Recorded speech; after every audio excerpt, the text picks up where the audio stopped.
நாங்கள் ஆண்டவரே சப்பா ஸ்தோத்தரிக்கிற ஆண்டவரே, எங்களை தெரிந்து கொண்டவரே, எங்கள் பெயர் சொல்லி அழைத்தவரே, உன் தாயின் கருவில் உனக்கு உருவாக முடியும் தெரிந்தேன் என்றவரே. ஹல்லேலூயா. எங்களுக்காய் ஆண்டவரே சப்பா யாவை செய்து முடித்தவரே, ஸ்தோத்தரிக்கிறோம் ஸ்தோத்தரிக்கிறோம். நான் அவர் என்று விசுவாசிகள் சொன்னீரே, ஸ்தோத்தரிக்கிற ஆண்டவரே. ஹல்லேலூயா ஹல்லேலூயா. ஆண்டவரே சப்பா பழைய ஏற்பாட்டின் யெகோவா தேவனே, புதிய ஏற்பாட்டின் கர்த்தராகிய இயேசு கிறிஸ்து என்று சொன்னீரே. ஹல்லேலூயா ஹல்லேலூயா. ஆண்டவரே, காலங்கள் தோறும் மறைந்திருந்த சத்தியங்களை இந்த கடைசி நாளிலே ஆண்டவரே அப்பா எங்களுக்கு ஒரு தீர்க்கதரிசி அழைத்து ஆண்டவரே அவர்களுமாக ஆண்டவரே மூல ஆதி அப்போஸ்தலருடைய விசுவாசத்தை எங்களை எல்லாரையும் திருப்பின தேவனே ஸ்தோத்திரிக்கிறோம். ஹல்லேலூயா ஹல்லேலூயா. ஆண்டவரே சப்பா இந்த நல்ல நேரத்திற்காக நன்றி நன்றி நன்றியோடு துதிக்கிறோம் ஆண்டவரே. எல்லா நாமத்திற்கும் மேலான நாமத்தை பெற்றுக் கொண்டவரே ஸ்தோத்திரிக்கிற கர்த்தாவை ரட்சிப்பிடமிடிக்கு கர்த்தாவே இந்த பூமியில மறைந்திருக்கிற நாமத்தை ஆண்டவரே அப்பா ஸ்தோத்திரிக்கிற ஆண்டவரே. திருத்து உலகத்தில் ஆண்டவரே எங்களை ஒரே தேவன் என்ற மகத்தான வெளிப்பாட்டை நாமத்தை வெளிப்படுத்தினவரே ஸ்தோத்திரிக்கிறோம் ஸ்தோத்திரிக்கிற ஆண்டவரே. ஹல்லேலூயா ஆண்டவரே ஸ்தோத்திரிக்கிற ஆண்டவரே. நேற்றும் இன்னும் மாறாத எங்கள் நல்ல கர்த்தராகிய இயேசுவே, இந்த நல்ல ஆசீர்வதிக்கப்பட்டதான இந்த மாலை இந்த குளிர்ச்சியான வேலைக்காக நன்றி செலுத்துகிறோம். தேவனாய் கர்த்தாவே, இதோ ஆண்டவரே ஆதியிலே ஆண்டவரே ஆதாம் ஏவாளோடு பேசின அதே தேவன் நீர் காலங்கள் தோறும் ஆண்டவரே மாறாத தேவனாக இன்றும் நீர் பேசக்கூட தேவனாய் இருக்கிறீர். இன்றைக்கும் ஆண்டவரே நீர் எங்களோடு கூட பேசுகிற தேவனாய் இருக்கிறீர். கர்த்தாவே உங்களுடைய வார்த்தை எங்களுக்கு ஜீவனுள்ளதா இருக்கிறது. கர்த்தாவே இந்த விசேஷமான நாளிலே ஆண்டவரே எங்கள் மத்தியில் தேவனுடைய செய்தியை பகிர்ந்து கொள்ளும்படியாக ஆண்டவரே மும்பை பகுதியில் வந்திருக்கிறதான சகோதரர் சீனியர் அவர்களை நீர் ஆசீர்வதிக்க முடியாகும். ஆண்டவரே சகோதரனை ஆண்டவரேப்பா நீர் முழு இடங்களில் எடுத்து நீ பயன்படுத்துகிற தயவுக்காக நன்றி. இதோ இந்த நாளிலே இந்த காரைக்கால் சபை ஐக்கியத்திலே இந்த சாயங்கால வெளிச்சத்தின் கூடாரத்திலே இதோ உங்களுடைய வார்த்தையோடு கூட நாங்கள் ஐக்கியம் கொள்ளத்தக்கதாக வந்திருக்கிறோம். ஆண்டவரே வந்த ஒவ்வொருவரையும் நீர் இயேசு நாமத்தில் ஆசீர்வதியும். இந்த கூட்டத்தை நீர் பொறுப்பெடுத்துக் கொள்ளும். அது மாத்திரம் இங்கு நடக்கிற கூட்டங்களையும் கோயம்புத்தூர் பகுதியில் நடக்கிற கூட்டங்களையும் ஆண்டவரே சென்னை பகுதியில் நடக்கிற கூட்டங்கள் எல்லாவற்றையும் தேவனாய் கர்த்தர் உங்களுடைய கருத்தில் கொடுக்கிறோம். நீர் ஆண்டவரே அது எல்லாவற்றிலும் உங்களுடைய நாமம் மையப்படுத்தக்கதாக உதவி செய்யும். வார்த்தையினால ஆசீர்வதி வந்த ஜனங்களுக்கு ஏற்ற நல்ல வார்த்தையில தாரும். துதி கனம் மகிமை எல்லாவற்றையும் ஒருவருக்கே செலுத்துகிறோம். மீட்பராகிய இயேசு கிறிஸ்துவின் நாமத்தை கேட்கிறோம் நல்ல பிதாவே. யாவருக்காரும்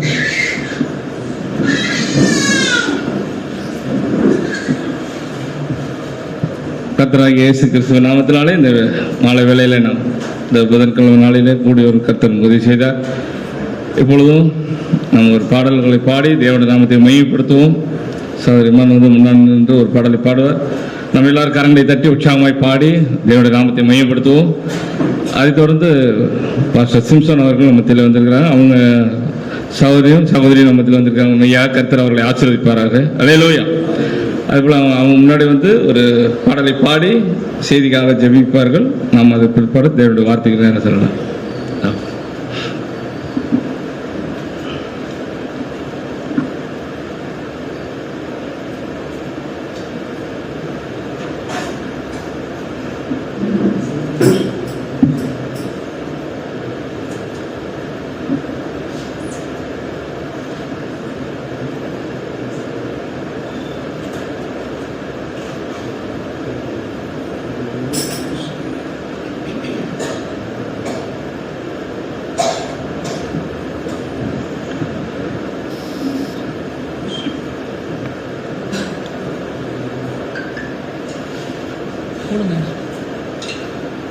இயேசு எந்தன் வாழ்வின் பலனானா,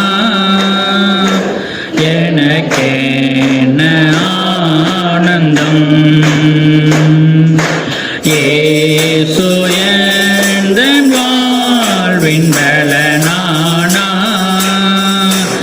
எனக்கென்ன ஆனந்தம். எந்தன் வாலிப காலமெல்லாம் எந்தன் வாழ்க்கையின் துணையானா, எந்தன் வாலிப காலமெல்லாம் எந்தன் வாழ்க்கையின் துணையானா. உம் நாமமே தலை தோங்க நான் பாடுவேன் உமக்காக, நான் பாடுவேன் உமக்காக. எந்த இதயமே உம்மை பாடும், எந்த நினைவுகள் உமதாகும்.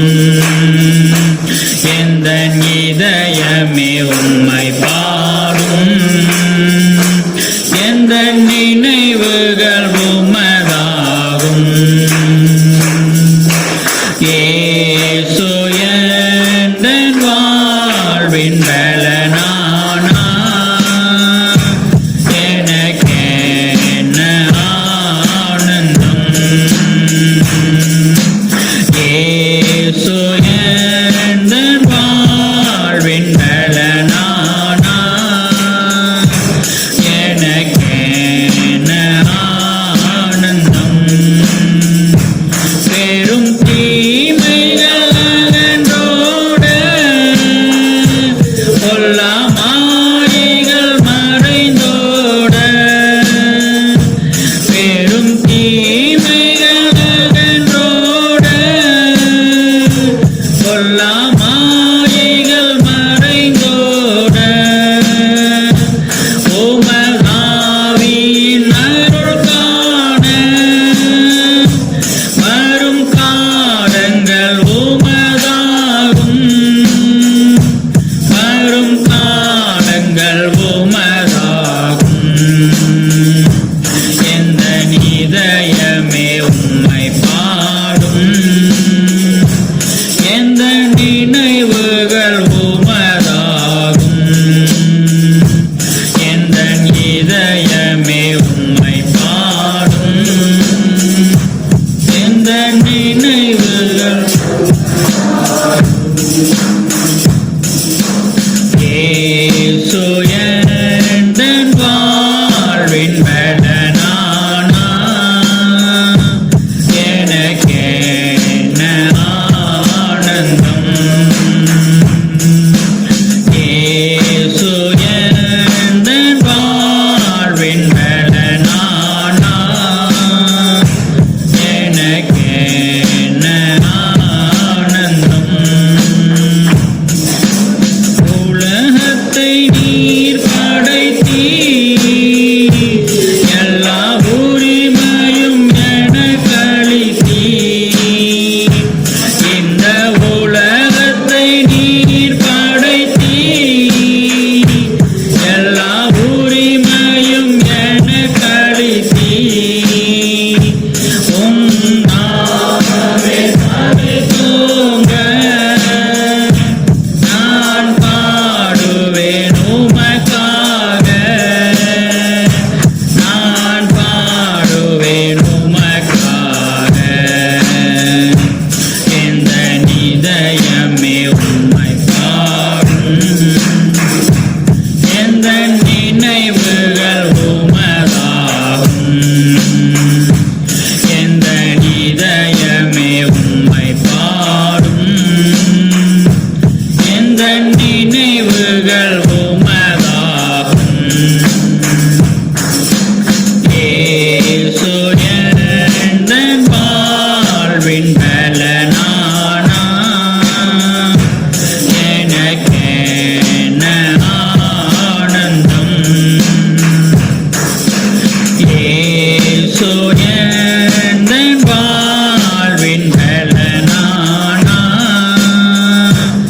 எனக்கென்ன ஆனந்தம். எந்தன் வாலிப காலமெல்லாம் எந்தன் வாழ்க்கையின் துணையானார். எந்தன் வாலிப காலமெல்லாம் எந்தன் வாழ்க்கையின் துணையானார். உம் நாமமே தலை தோங்க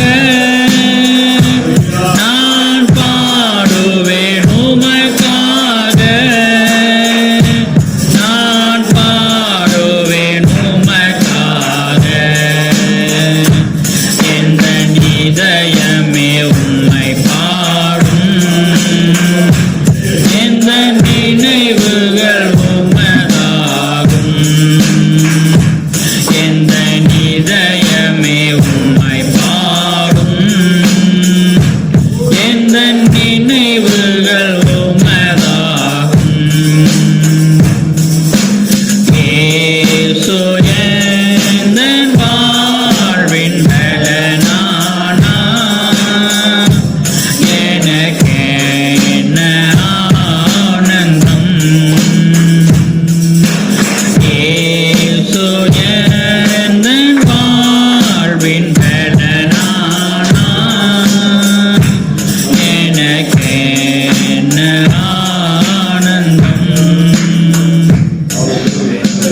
அல்லேலூயா.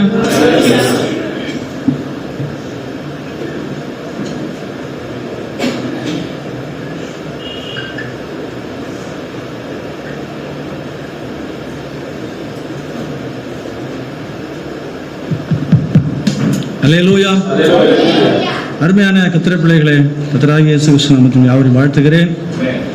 நம்ம செய்திக்கு நமக்கு நேரானதுனால அல்லேலூயா ஒரு சில கோரஸ் மட்டும் பாடிட்டு வார்த்தைக்காக நம்ம அர்ப்பணிப்போம். பலமுள்ள தூதனே, அல்லேலூயா.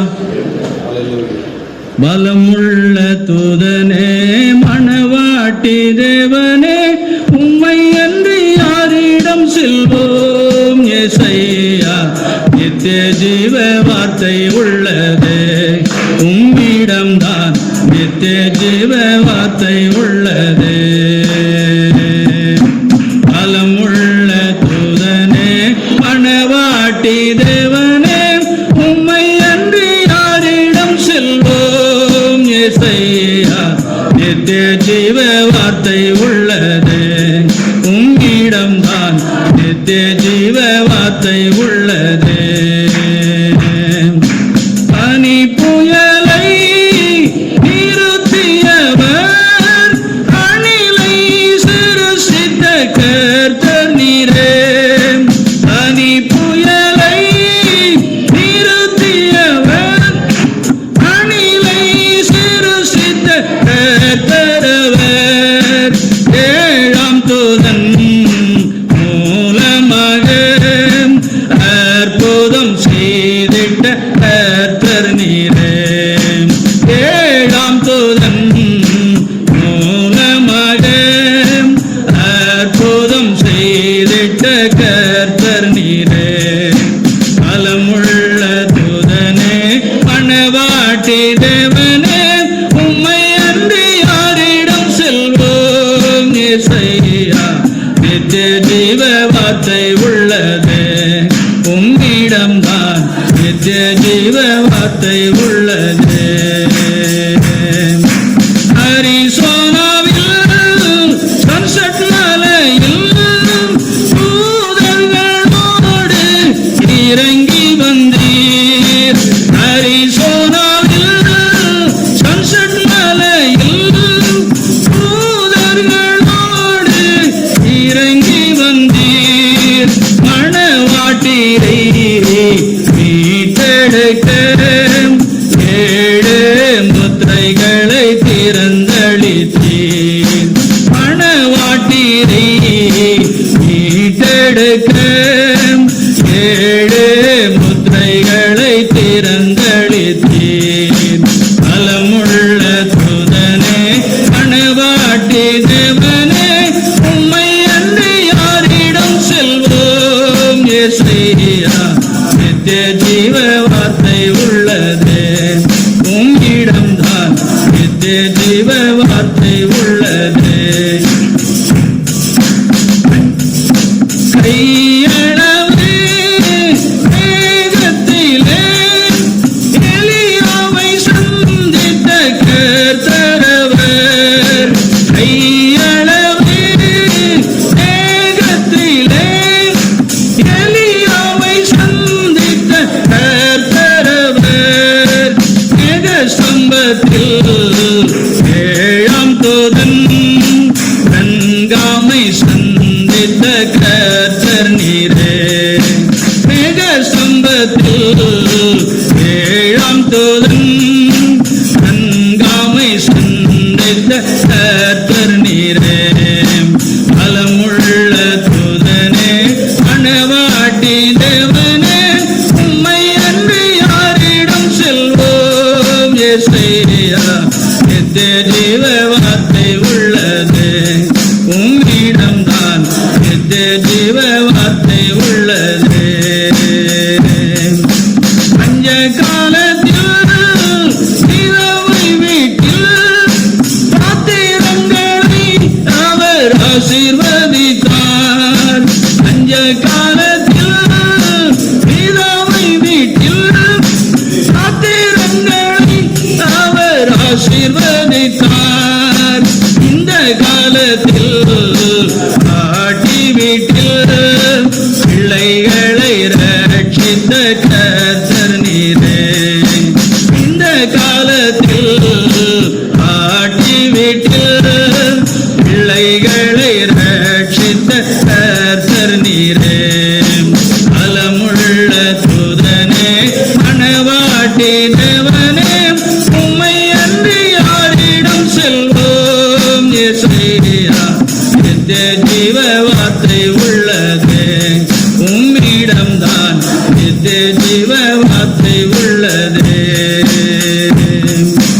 கானாவூரினில் திராட்சை ரசத்தான் ஜனங்களை போஷித்த கர்த்தர் நீரே. கானாவூரினில் திராட்சை ரசத்தான் ஜனங்களை போஷித்த கர்த்தர் நீரே. இந்த காலத்தில் திராட்சை ரசமாம் வெளிப்பாட்டால் போஷித்த கர்த்தர் நீரே. இந்த காலத்தில் திராட்சை ரசமாம் வெளிப்பாட்டால் போஷித்த கர்த்தர் நீரே.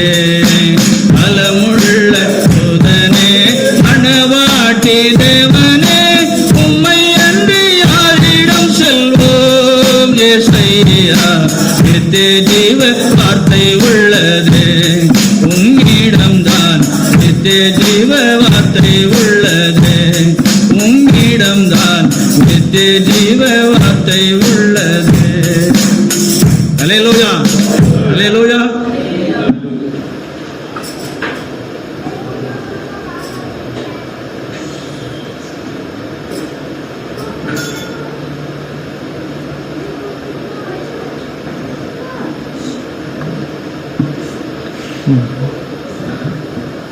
நம்ம எல்லாரோட எழுதி நிற்போம். தேவனுடைய வார்த்தைக்கு நேராக செல்லலாம். நேரம் ஆராதனையில் தேவனுடைய வார்த்தை தான் முக்கியமாக இருக்குது. தேவன் உண்டாக்கின எல்லாவற்றையும் பார்க்கலாம் அவருடைய வார்த்தையை அவர் மையப்படுத்தி இருக்கிறார். இப்பொழுதும் இந்த தேவனுடைய வார்த்தையை தேவன் ஆசீர்வாதத்துக்கு கொடுக்கும்படியாக பாஸ்டர் பொள்ளாச்சியில் வந்திருக்கிறதாங்க பாஸ்டர் தேவதாஸ் அவர்கள் முன்பாக வந்து தேவன் இந்த வார்த்தையை ஆசீர்வாதத்துக்கு கொடுக்கும்படியாக ஜெயிப்பார்கள். உண்மையிலே சகோதரனை நம்ம பாராட்டி ஆகணும். உண்மையிலே பொள்ளாச்சி பகுதியிலிருந்து வந்து இந்த மீட்டிங்கில் கலந்து கொள்ளும்படியாக காரோட்டி வந்து சகோதரர் நல்லபடியாக அவங்களையும் அழைத்து கொண்டு நல்லபடியாக தேவன் கூட்டி வந்திருக்கிறாங்க. மெய்யாக தேவன் அவரை ஆசீர்வதிக்கணும். பிரயாசம் எல்லாவற்றையும் தேவன் தாமே இந்த வார்த்தைக்காக ஜெபிப்பார். நம்ம எல்லாரும் கண்களை மூடுவோம். எங்கள் அன்பின் பரலோக பிதாவே, நல்ல தேவனே, நன்றியோடு நெருங்கிறங்க தாவே. இப்பொழுதும் நாங்கள் பாடின பிரகாரம் நீர் பலமுள்ள தேவனாக இறங்கி வந்திருக்க தாவே. நீரும் காணா ஒரு கல்யாணத்துக்கு அழைக்கப்பட்டீர் ஆண்டவரே. அப்படியாக இந்த ஆண்டவரே கூட்டத்துக்கும் நாங்களுமே அழைக்கிறோங்க தாவே. வார்த்தை வடிவில் உண்மை வெளிப்படுத்துகிற தேவனாக இருக்கிறபடினால் இந்த சாயங்கால வெளிச்ச கூடாரத்தில் இந்த சாயங்கால வேளையில் நாங்கள் கடந்து வந்துக்கிறோங்க தாவே. நாங்கள் உண்மை உருவம் பாராட்டுகிறோங்க தாவே. நீர் எங்கள் தேவன் ஆண்டவரே. நீர் எங்கள் மீட்பர், நீர் எங்கள் ரட்சகர், நீர் எங்கள் மனவாளன் ஆண்டவரே.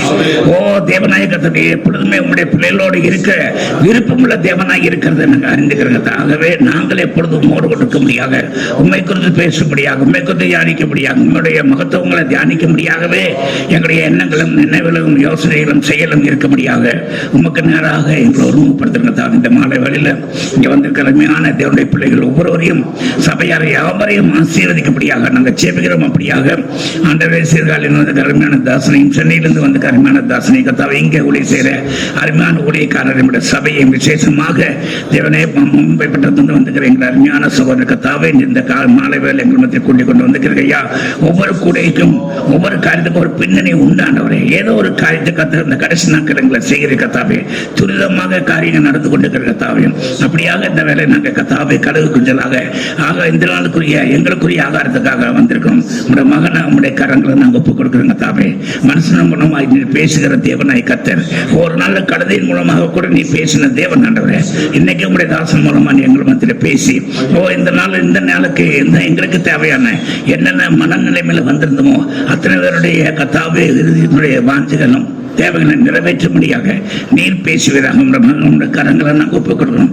ஆமாண்டவரே ஸ்தோத்திரம் கர்த்தாவே. இங்கே வந்து நான் இப்படிப்பட்ட கூட்டம் எங்களுக்கு இன்னமாக வேண்டும்ங்கிற ஒரு தாகத்தை இது மூலம் உண்டாக்கும்படியாக தேவன் ஒரு இந்த இடத்துல வெளிப்படும்படியாக நாங்கள் ஜெபிக்கிறோம். தேவ கரங்களை ஒப்புக் கொடுக்கிறோம். ஆமாண்ட எங்களுடைய கர்த்தாவே ஸ்தோத்திரம் கர்த்தாவே. கண் மாமிச கண்களை மறைத்து ஆவியக்குரிய காரியங்களை திறந்து கொடுக்கும்படியாக எல்லாருடைய இருதயத்தையும் நீ திறந்து கொடுப்பதாக கேட்கிற செவியையும் ஆண்டவரே கர்த்தாவே ஸ்தோத்திரம் பேசுகிற வாயையும் ஆண்டவரே விசுவாசிக்கு இருதயத்தையும் ஆசீர்வதித்து தரும்படியாக இயேசு கிறிஸ்துவில் வெளியேறப்பட்ட நாமத்தில் ஜெபிக்கிறோம் ஜீவனுள்ள நல்ல பிதாவே. ஆமென்.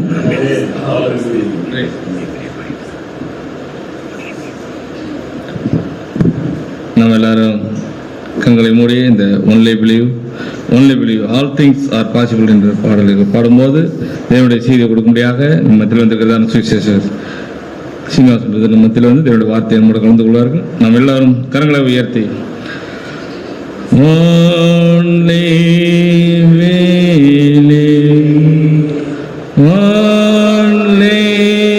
believe all things are possible. Only believe, Lord, I believe, Lord, I believe, all things are possible, Lord, I believe.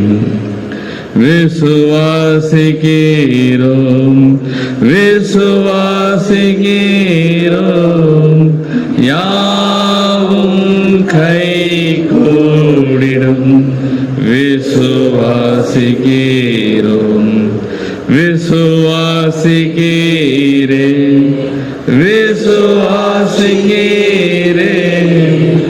யாவும் கை கூடிடும்.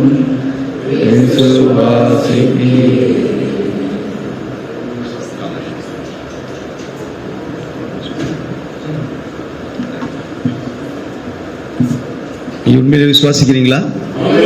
Amen. God bless you. நாம் தலையில வணங்கி ஜெபிப்போம். Amen. நாம் விசுவாசிக்கும் போது கூடாத காரியம் ஒன்றுமே இல்லை. Amen. கர்த்தாவே உம்மை நன்றியோடு ஸ்தோத்திரிக்கிறோம். கர்த்தாவே இந்த சாயந்திர வேளைக்காக மனதார உமக்கு நன்றி செலுத்துறோம். உம்முடைய தேவ பிரசன்னத்துக்காக உம்முடைய வார்த்தைக்காக உமக்கு நன்றி செலுத்துறோம். நீர் சொன்னீர் ஆண்டவரே, வானம் பூமி ஒளிந்து போகும், என் வார்த்தைகள் ஒளிந்து போகும் என்று சொன்னீர் ஆண்டவரே. கர்த்தராகிய இயேசு கிறிஸ்துவின் நாமத்தினாலே உம்முடைய சமூகத்தில் வருகிறோம் ஆண்டவரே. வந்திருக்கிற ஒவ்வொரு ஜனங்களுக்காக உமக்கு நன்றி செலுத்துறோம். வார்த்தை உம்முடையது, ஆடுகள் உம்முடையது, நல்ல மேய்ப்பன் நீர் ஆண்டவரே. நீர் உம்முடைய யோசனைகள் மத்தியில் நிறைவேற்றுவீராக ராஜா. எந்த நோக்கத்துக்காக எங்களை இங்கே அழைத்து வந்தீரோ அந்த நோக்கம் இந்த சாயந்திர வேளை நிறைவேறும்படியாக உம்முடைய சமூகத்தில் ஜெபிக்கிறோம். குறைகள் குற்றங்கள் எல்லாவற்றையும் நீ அகற்றி போடும் ஒரு இரத்தத்தின் கீழ் கொண்டு வருகிறோம் ராஜா. என்னிடத்தில் வருவேன் நான் புறம்பே தள்ளுதல் என்று சொன்ன தேவனே, ஒருவர் கூட வெறுமையாக திரும்பாதபடிக்கு கர்த்தாவே உம்முடைய சித்தம் நடக்கத்தக்கதாக, உம்முடைய தீர்மானம் வெளிப்படத்தக்கதாக உம்முடைய சமூகத்தில் ஜெபிக்கிறோம் ஆண்டவரே. என் அட்வான்ஸ் உமக்கு நன்றி செலுத்துகிறோம். எங்களுடைய போதகர்கள், எங்களுடைய ஊழியக்காரர்கள் ஒவ்வொருவரையும் நீ ஆசீர்வதிப்பீராக. படிக்கின்ற வேத போதையை நீ ஆசீர்வதிப்பீராக ராஜா. கனம் துதி மகிமை உமக்கே செலுத்துகிறோம். மீட்பராகிய இயேசு கிறிஸ்துவின் நாமத்தில் ஜெபிக்கிறோம் பிதாவே. ஆமென். Amen. Hallelujah. சந்தோஷமா இருக்கீங்களா? Amen. நாம் நேரடியாக வார்த்தைக்கு செல்வதற்கு முன்பாக நான் ஆண்டவருக்கு நன்றி செலுத்த விரும்புகிறேன். இயேசு கிறிஸ்துவின் நாமத்தினாலே உங்கள் ஒவ்வொருவரையும் வாழ்த்த விரும்புகிறேன். Amen. எங்கள் சபை பாஸ்டர் ராயல் ராட்ரிக்ஸ் வாழ்த்தலும் உங்களுக்கு தெரியப்படுத்த விரும்புகிறேன். எல்லாரும் உங்களை கேட்டதாக சொல்லியிருக்கிறார்கள். Amen. எங்கள் குடும்பத்தாரும் உங்களை கேட்டதாக சொல்லியிருக்கிறார்கள். Amen. அவள் எல்லாருமே உங்களுக்காக ஜெபித்துக் கொண்டிருக்கிறார்கள். Amen. ரொம்ப நாட்களுக்கு பிறகு பாஸ்டர் சிம்சோனையும் காண கர்த்தர் கிருபை செய்தமைக்காக நான் நன்றி செலுத்துகிறேன் ஆண்டவருக்கு. Amen. இங்குள்ள பாஸ்டர் கர்த்தர் ஆசீர்வதிப்பாராக. Amen. நாம் செய்திக்குள்ளாக செல்வோம். வேத பகுதியை வாசிப்போம். முதலாவது ரோமர் 8வது அதிகாரம் 28 31 வரை.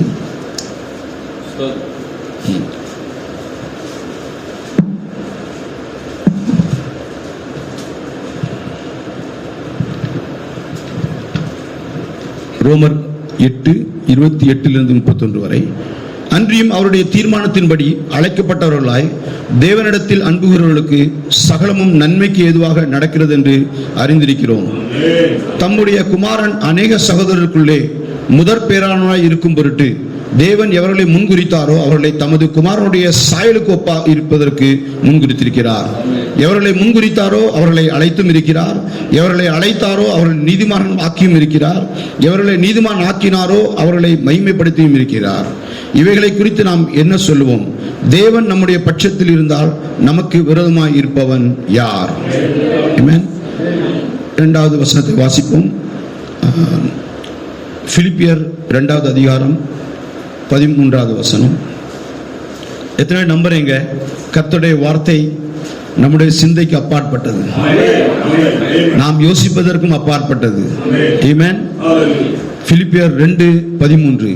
ஏனெனில் தேவனே, எந்த மனுஷனும் அல்ல, தேவனே தம்முடைய தயவுள்ள சித்தத்தின்படி விருப்பத்தையும் செய்கையையும் உங்களில் உண்டாக்குவராயிருக்கிறார். நாம் முயற்சி பண்ணினால் பிரயோஜனம் இல்லை. ஆனால் இது தேவனே தம்முடைய தயவுள்ள சித்தத்தின்படி விருப்பத்தையும், உங்களுக்குள்ள இருக்கிற விருப்பத்தையும் நீங்கள் செய்யக்கூடிய செய்கையையும் உண்டாக்குவராயிருக்கிறார். நம்புறீங்களா? இன்னொரு வசனத்தை நாம் வாசிப்போம். நீதிமொழிகள் 19:21. மனுஷனுடைய இருதயத்தின் எண்ணங்கள் அநேகம், ஆனாலும் கர்த்தருடைய யோசனையே நிலை நிற்கும். ஆமென். கடைசியாக இன்னொரு வேத பகுதியை வாசிப்போம். எபேசியர் 1வது அதிகாரம் 4:11 வரை. தமக்கு முன்பாக நாம் அன்பில் பரிசுத்தமுள்ளவர்களும் குற்றமில்லாதவனாய் இருப்பதற்கு அவர் உலக தோற்றத்திற்கு முன்னே கிறிஸ்துவுக்குள் தம்மை தெரிந்து கொண்டபடியே பிரியமானவருக்குள் தாம் நமக்கு தந்தருளின தம்முடைய கிருபையின் மகிழ்ச்சிக்கு புகழ்ச்சியாக தம்முடைய தயவுள்ள சித்தத்தின்படியே நம்மை இயேசு கிறிஸ்து மூலமாய் தமக்கு சுவிகார புத்திரராகும்படி முன்குறித்திருக்கிறார். ஆமென். 10வது வசனம். தமக்குள்ளே தீர்மானித்திருந்த தம்முடைய தயவுள்ள சித்தத்தின் ரகசியத்தை எங்களுக்கு அறிவித்தார். ஆமென். கர்த்தர் இந்த படித்த வேத பகுதியை ஆஸ்வதிப்பாராக. நீங்கள் எல்லாரும் உட்கார்ந்து கொள்ளலாம். ஆமென். ஹல்லேலூயா. ஆமென். இந்த சாயந்திர வேளையில் நான் எடுத்துக்கொள்ளக்கூடிய ஒரு சிறு தலைப்பு, புடமிடப்பட்ட தேவனுடைய வார்த்தை. புடமிடப்பட்ட தேவனுடைய வார்த்தை. ஆமென். இங்கிலீஷ்ல அப்படியாக சொல்லப்பட்டிருக்கிறது டெஸ்டட் அண்ட் ட்ரைடு வேர்ட். ஆமென். அவருடைய வார்த்தை எப்படிப்பட்டதா? புடமிடப்பட்டதா. அதாவது பரிசோதிக்கப்பட்டு, அது நிச்சயிக்கப்பட்டு, அது எல்லாவித சோதனைக்கு மூலமாக வந்து, நீங்க ஒரு கார் எடுத்தீங்கன்னு வச்சுங்களேன், கார் வாங்க முன்னால அது பல டெஸ்ட் மூலம் பாஸ் ஆகணும். பாஸ் ஆகாம அதை டெலிவரி கொடுக்க மாட்டாங்க. ஒரு பைக் வாங்கினாலுமே அதை ஒரு பர்டிகுலர் டெஸ்ட்லாம் பண்ணதுக்கு அப்புறம் தான் அதை வெளியில விடுவாங்க. அதே மாதிரி தான் பைபிள் சொல்லுறது, தேவனுடைய வார்த்தையானது அது புடமிடப்பட்டிருக்கிறது. சரியான புடமிடப்பட்டதல் அப்படிங்கிறதுக்கு ஒரு உங்களுக்கு தமிழோடைய ஆக்கத்துல டிக்ஷனரி நீங்க பார்த்தீங்கன்னா அது இவ்வாறாக சொல்லப்பட்டிருக்கிறது. வார்த்தை புடமிடப்பட்டது என்பதன் பொருள் ஒரு குறிப்பிட்ட வார்த்தை அல்லது செய்தி சோதிக்கப்பட்டு தூய்மையாக்கப்பட்டு நம்பகத்தன்மை மற்றும் வலிமை பெறுகிறது என்பதாகும். நம்பத்தக்கதாக அந்த வார்த்தை தேவன் அதை புடமிடப்பட்டிருக்கிறார். ஆமென். பைபிள் சொல்லுது, தேவனுடைய வழி உத்தமமானது, கர்த்தருடைய வசனம் புடமிடப்பட்டது, தம்மை நம்புகிற அனைவருக்கும், 1-2 இல்ல, நம்புகிற அனைவருக்கும் அவர் கேடகமாயிருக்கிறார். கர்த்தர் சொன்ன வார்த்தை நிறைவேறும் அளவும் அவருடைய வசனம் அவனை புடமிட்டது என்று சங்கீதத்தில் சொல்லப்பட்டது. நம்புறீங்களா? ஆமென். சோ எனக்கு தமிழ் அவ்வளவு சுத்தமா வராது, மன்னித்துக் கொள்ளுங்கள். பட் சொல்றாரு the purpose of God, அதாவது தேவனுடைய தீர்மானம் ஒருபொழுதும் அது தோல்வி அடைய முடியாது. கர்த்தருடைய சித்தம் எல்லாரும் ரட்சிப்படைய வேண்டும் என்பது. ஆனா அவருடைய தீர்மானம் ஒரு சிலர் மாத்திரமே. அந்த யார் என்பதை நம்ம கண்டுகொள்ள வேண்டியது அவசியமா இருக்கிறது. ஆமென். அவருடைய சித்தம் எல்லாருக்கும் ஆப்பர்ச்சுனிட்டிஸ், எல்லாருக்கும் ஒரு சான்ஸ் கொடுக்கணும், எல்லாரும் ரட்சிப்படையணுங்கிறது அவருடைய சித்தம், அவருடைய விருப்பம். ஆனால் அவருடைய தீர்மானம் என்ன அப்படி என்று பார்த்தீங்கன்னா, அவர் முன்குறித்த ஜனங்களை மாத்திரமே அழைத்திருக்கிறார். அவருடைய பெயர் இயேசு என்று சொல்ல விடுவையாக, ஏனென்றால் அவர் தமது ஜனத்தை ரட்சிப்பதற்காக. ஆமென். இந்த உலகம் என்ன செய்ய விரும்புகிறது? இந்த உலகம் வந்து உங்களை சக்சஸ்ஃபுல் ஆக்க விரும்புகிறது, வெற்றிகரமாக ஆக்க விரும்புகிறது. நம்புறீங்களா? அதனால தான் நம்ம குழந்தைகளை நல்ல படிக்க வைக்கிறோம், நல்ல ஸ்கூல்ல போடுறோம், நல்ல கல்யாணம் பண்ணி கொடுக்குறோம், எல்லாமே நல்லா பண்றோம். ஏன்னா இந்த உலகத்துக்குரிய சிந்தனை என்ன? எல்லாருமே வெற்றி பெற வேண்டும் என்ற ஒரே நோக்கம். ஆனா கர்த்தருடைய சித்தம் என்ன? விசுவாசியாக இருக்க வேண்டும் என்பதுதான். ஆமென். விசுவாசத்துக்கு பாத்திரமானாக இருக்கக்கூடியதா இருக்கணும். கொஞ்சத்தில் உண்மையுள்ளவனை தேவன் அநேகத்தில் உண்மையாக ஆக்குவார். சோ அவர் விரும்புகிற ஒரே காரியம் என்ன? விசுவாசத்துக்கு யோக்கியமாக நம்ம ஜீவிக்க வேண்டும் என்பதுதான். ஆமென். ஏவுதல், ஒரு விஷயம் ஒப்பு கொடுக்கப்பட்ட விசுவாசத்துக்காக போராடுகிறீர்களா? ஆமென். நமக்காக திரும்ப அளிக்கப்பட்ட விசுவாசத்திற்காக போராடுகிறீர்களா? எத்தனை பேருக்கு விசுவாசம் திரும்ப அளிக்கப்பட்டிருக்கு? தீர்க்கதரிசியை இந்த உலகத்திற்கு அனுப்பின ஒரே ஒரு நோக்கம் என்ன தெரியுமா? 7 இடிமுழக்கங்களை வெளிப்படுத்துவது ஒன்றாகும். இரண்டாவது அவர் சொல்றாரு, விசுவாசத்தை திரும்ப அளிப்பதற்காக. அவருடைய செய்தி என்னங்கிறது அனைவருக்கு தெரியாவிட்டாலும் அவர் மூலம் நடந்த கதைகளை எல்லாரும் ஞாபகம் வச்சிருப்பாங்க. அந்த கதைகள் அல்ல, அது உண்மையான சம்பவங்கள். அதை பார்க்கும்போது நம்முடைய விசுவாசம் வந்து பெறுகிறது. தீர்க்கதரிசியோடு இடைப்பட்ட தேவன், அவர் இல்லாட்ட இன்னைக்கு உயிரோடு தான் இருக்கிறார். நம்முடைய விசுவாசம் வருதா வரலையா? இந்த திரும்ப அளிக்கப்பட்ட விசுவாசத்திற்காக நீங்க போராட விரும்புகிறீர்களா? இந்த உலகம் வந்து வெற்றியை நோக்கி பார்க்கிறது. ஆனால் கர்த்தர் உங்கள்ட்ட என்ன எதிர்பார்க்கிறார்னா, நீ விசுவாசியாக இருக்கிறாயா? விசுவாசத்தினால் எல்லாம் கூடும் என்று வேதம் சொல்கிறது. ஆமென். பாருங்கள், நான் சொன்ன தலைப்புப்படி the purpose of God cannot be defeated. கர்த்தருடைய தீர்மானம் வந்து ஒருபொழுதும் அழிக்கப்படவே முடியாது. எத்தனை பேர் நம்புறீங்க உண்மையிலே? ஆமென். இப்ப பாருங்க, அவர் ஏற்கனவே தீர்மானித்து விட்டார், நான் இந்த காரியங்களை செய்ய போகிறேன் அப்படின்னு. ஓகே, இப்போ 2 விஷயத்தை நீங்க பாருங்க. ஒரு சிலரை குறித்து அவர் தீர்மானித்திருக்கிறார். அந்த தீர்மானம் நிறைவேறுவதற்காக இன்னும் பலரை அவர் உண்டாக்கி இருக்கிறார். 2க்கு வித்தியாசம் இருக்கிறது. ஆமென். இப்போ நீங்க தீர்மானித்திருக்கீங்க இன்னைக்கு மீட்டிங் போடணும் அப்படின்னு. சோ நீங்க தீர்மானம் பண்ணிட்டீங்க, போன்ல பேசி எல்லாம் முடிச்சாச்சு. தீர்மானத்தை நிறைவேற்றுவதற்காக நீங்க வந்து சேரை போடுறீங்க, நீங்க வந்து சாப்பாடு ஆயத்தம் படுத்துறீங்க, நீங்க வந்து அநேக காரியங்களை செய்யறீங்க. சோ உங்களுடைய நோக்கம் வந்து சாப்பாடு அது அல்ல. ஆனா இந்த தீர்மானம் நிறைவேறுவதற்காக தேவையான ஒவ்வொரு காரியத்தையும் நீங்க வந்து செய்ய விரும்புறீங்க. அதே போல்தான் வந்து கர்த்தர் எவர்களை முன்குறித்தாரோ அவர்களை அழைத்தும் இருக்கிறார், அவர்களை மகிமைப்படுத்தியும் இருக்கிறார், நீதிமான் ஆக்கி விட்டார். சோ எல்லாமே பாஸ்ட் டென்ஸ், எல்லாமே முடிந்த ஒரு காரியம். ஆனா அது நிறைவேறுவதற்காக அவர் பல காரியங்களை உண்டாக்குகிறார். இன்றைக்கு சாயந்தர வேளையை என்னை இங்க கொண்டு வந்திருக்கிறார். நீங்க எல்லாரும் இங்க வந்திருக்கீங்க. நான் வந்து ஒரு சேருக்கு பிரசங்கம் பண்ண வரல, ஜனங்களுக்கு பிரசங்கம் பண்ண வந்திருக்கிறேன். சோ நிச்சயமாக நீங்க சொல்லக்கூடிய ஆமென் வந்து என்ன ஊக்குவிக்கிறது இல்லையா? நீங்க வார்த்தையை கேட்டு நீங்க சந்தோஷிக்கும் பொழுது கர்த்தரும் சந்தோஷிக்கிறாரு. ஏன்னா தேவன் வந்து உங்களை குறித்து அவர் வந்து துக்கப்படுகிற தேவன் அல்ல. உங்களுக்கும் எனக்கும் நாளைக்கு என்ன நடக்குது தெரியாம இருக்கலாம். நம்புறீங்களா? தீர்க்கதரிசிக்கும் தெரியாம இருந்தது. ஆனால் அவரிடத்தில் அந்த கிஃப்ட் இருந்தபடியினால் ஒரு மனுஷன் தீர்க்கதரிசி பக்கத்துல வரும்போது அவருடைய பழைய வாழ்க்கையும் அவரால் சொல்ல முடிந்தது, நாளைக்கு நடக்கக்கூடிய காரியத்தை அவரால் சொல்ல முடிந்தது. அது என்னத்தை காட்டுறது அப்படின்னா, நாளைக்கு என்ன நடக்க போகிறது என்பது ஏற்கனவே தீர்மானம் ஆகிவிட்டது. நம்புறீங்களா? உங்கள் வாழ்க்கையில் உங்களுக்கு தெரியாமல் இருக்கலாம், ஆனால் என்ன நடக்க போகுது என்பதை கர்த்தர் ஏற்கனவே தீர்மானித்து விட்டார். ஆயினால் தான் தீர்க்கதரிசி சொல்ல முடிந்தது, மணவாட்டி ஒருபோதும் தோல்வி அடையவே முடியாது, மணவாட்டி ஒருபோதும் தோல்வி அடையவே மாட்டாள், அவளுடைய டிக்ஷனரியில ஃபெயிலியரே கிடையாது. ஆமென். தாழ்வு வரலாம், உயர்வு வரலாம், ஆனா தோல்வி கிடையாது. தாழ்வு வந்து தோல்வி கிடையாது. யோபுக்கு வந்து அவனை குறித்து கர்த்தர் என்ன தீர்மானித்தார் என்று தெரியாமல் இருந்தது. அதனால்தான் அவன் சொன்னான், நான் பிறந்த நாளை சபிக்கிறேன்னு சொன்னான், என் தாயின் கர்ப்பத்தை சபிக்கிறேன்னு சொன்னான். ஏன்னா அவனுக்கு வந்து கர்த்தர் அவனை குறித்து என்ன தீர்மானம் பண்ணான்னு தெரியாம இருந்தது. ஆமென். ஆனா நீங்க நம்புறீங்களா? கர்த்தர் அவனை நேசித்தார். ஒரு நாள் வரும்போது அவர் என்ன பண்ணாரு? தன்னுடைய தீர்மானத்தை அவருக்கு வெளிப்படுத்தினார். அந்த தீர்மானத்தை வெளிப்படுத்தும் போது என்ன செய்து, ஒரு விஷயம் ஒப்பு கொடுக்கப்பட்ட விசுவாசம் நமக்கு வருகிறது. தீர்க்கதரிசி செய்தியின் மூலமாக நமக்கு என்ன கிடைக்கிறது? நம்மை குறித்து கர்த்தர் என்ன தீர்மானித்தார் என்பது உறுதி நமக்கு கிடைக்கிறது. அந்த உறுதி கிடைக்கும் போது என்ன செய்து, அது ஒரு விசுவாசமாக மாறுகிறது. விசுவாசம் என்ன செய்து? கிரியையை கொண்டு வருகிறது. நாம் கிரியை செய்யும் போது பிசாசு வந்து நடுங்குறான். ஆமென். அப்பொழுதுதான் கர்த்தருடைய யோசனை வந்து நிலை நிற்கிறது. நம்புறீங்களா? இப்ப 2 காரியம் நான் சொன்னேன். ஒன்று, கர்த்தர் பாருங்க, ஒரு எக்ஸாம்பிள், மோசேசை தீர்மானித்தார், நான் ஒரு மீட் பண்ணி அனுப்புவேன் என்று தீர்மானித்தார, தீர்மானிக்கலையா? ஆமென். அவர் வந்து இன்று வந்து நான் ஒன்று செய்வேன், யோசிப்பேன். நாளைக்கு அந்த காரியம் வாய்க்காவிட்டா நம்ம என்ன சொல்றோம்? Plan B. Plan A work out ஆகலைன்னா பிளான் பி. பஸ் கிடைக்கலன்னா கார் கிடைக்கலன்னா சைக்கிள், ஏதோ ஒன்று பிளான் பி பண்றோம். ஆனா கர்த்தரை பொறுத்தவரை அப்படி கிடையவே கிடையாது. அவர் முற்றிலுமானவர், அவர் ஆதியிலிருந்து அந்த வரை தெரிந்தவர். அதான் பைபிள் சொல்லுது, அவருடைய சித்தம் எல்லாரும் ரட்சிப்படையணும்னு. ஆனா அவருடைய தீர்மானம் யார் ரத்தத்தின் கீழ் வருகிறார்களோ அவங்களை மாத்திரமே.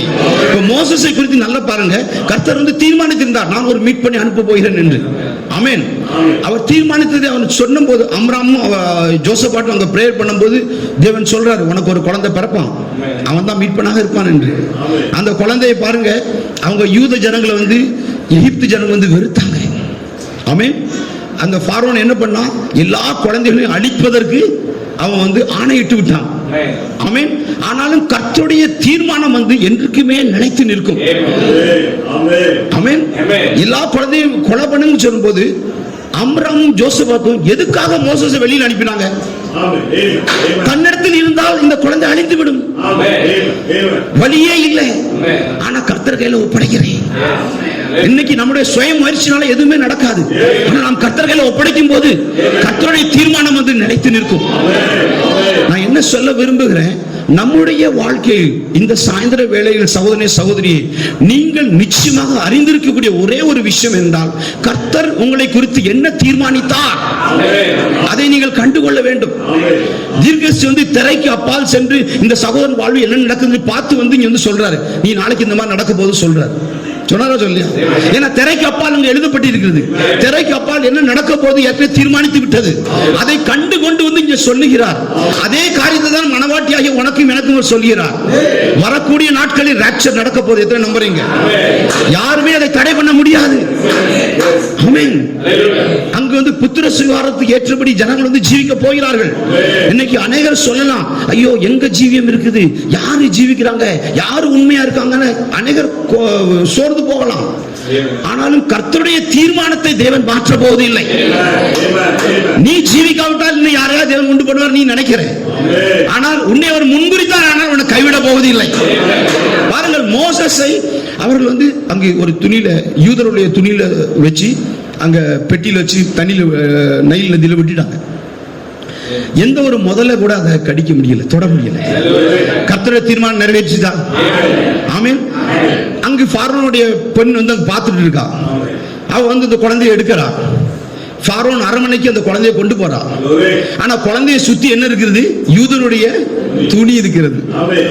எப்படியாக பார்வோன் கண்களின் கீழே, பார்வோன் மூக்கின் கீழேயே தேவன் தன்னுடைய தீர்மானத்தை நிறைவேற்றினார். இன்று எந்த பிசாசு உங்களை அழைக்கிறதோ அதே பிசாசின் கண் பின்னால் கர்த்தர் தன்னுடைய தீர்மானத்தை நிறைவேற்ற வல்லவராக இருக்கிறார். நீங்க நம்புறீங்களா?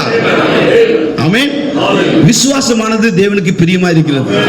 சோ நீங்க உங்க மனசுல என்ன நடக்கும்னு பயப்படாதீங்க. ஆனா கர்த்தரை சார்ந்து இருங்கள், கர்த்தரை நம்பி இருங்கள், கர்த்தரை வார்த்தையை நம்பி இருங்கள். ஏன்னா கர்த்தரை வார்த்தை புடமிட்டப்பட்டது. புடமிட்டது என்றால் அது சோதிக்கப்பட்டு, டெஸ்டட் அண்ட் ட்ரைட், எல்லாவித பரிசோதிப்புக்கும் உள்ளாக. அதாவது கர்த்தருக்கு முதல்ல தெரியும் எந்த பிசாசு எப்படி வருவான், என்ன நடக்கும், எல்லாமே தெரியும். தெரிந்துமே அவர் வார்த்தையை சொல்லுகிறார்னா அவரை பாதுகாக்க மாட்டாரா? ஆமென். நம்புறீங்களா? பார்வோன் அரண்மனையிலேயே அங்கு மோசஸை தேவன் நிப்பாட்டி வைத்தார்.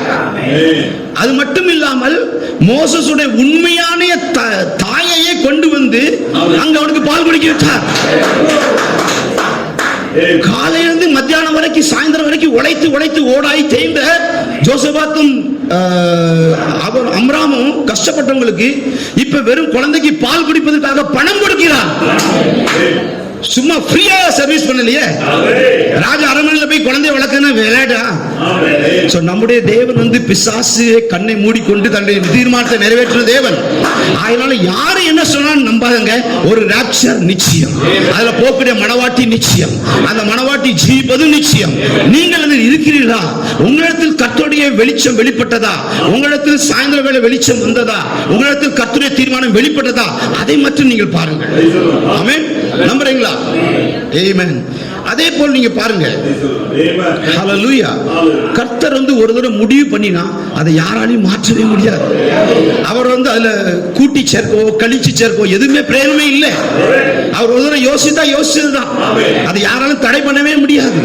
ஏனென்றால் மோசஸ் உருவாவதற்கு முன்பே கர்த்தர் மோசஸை குறித்து தீர்மானித்து விட்டார்.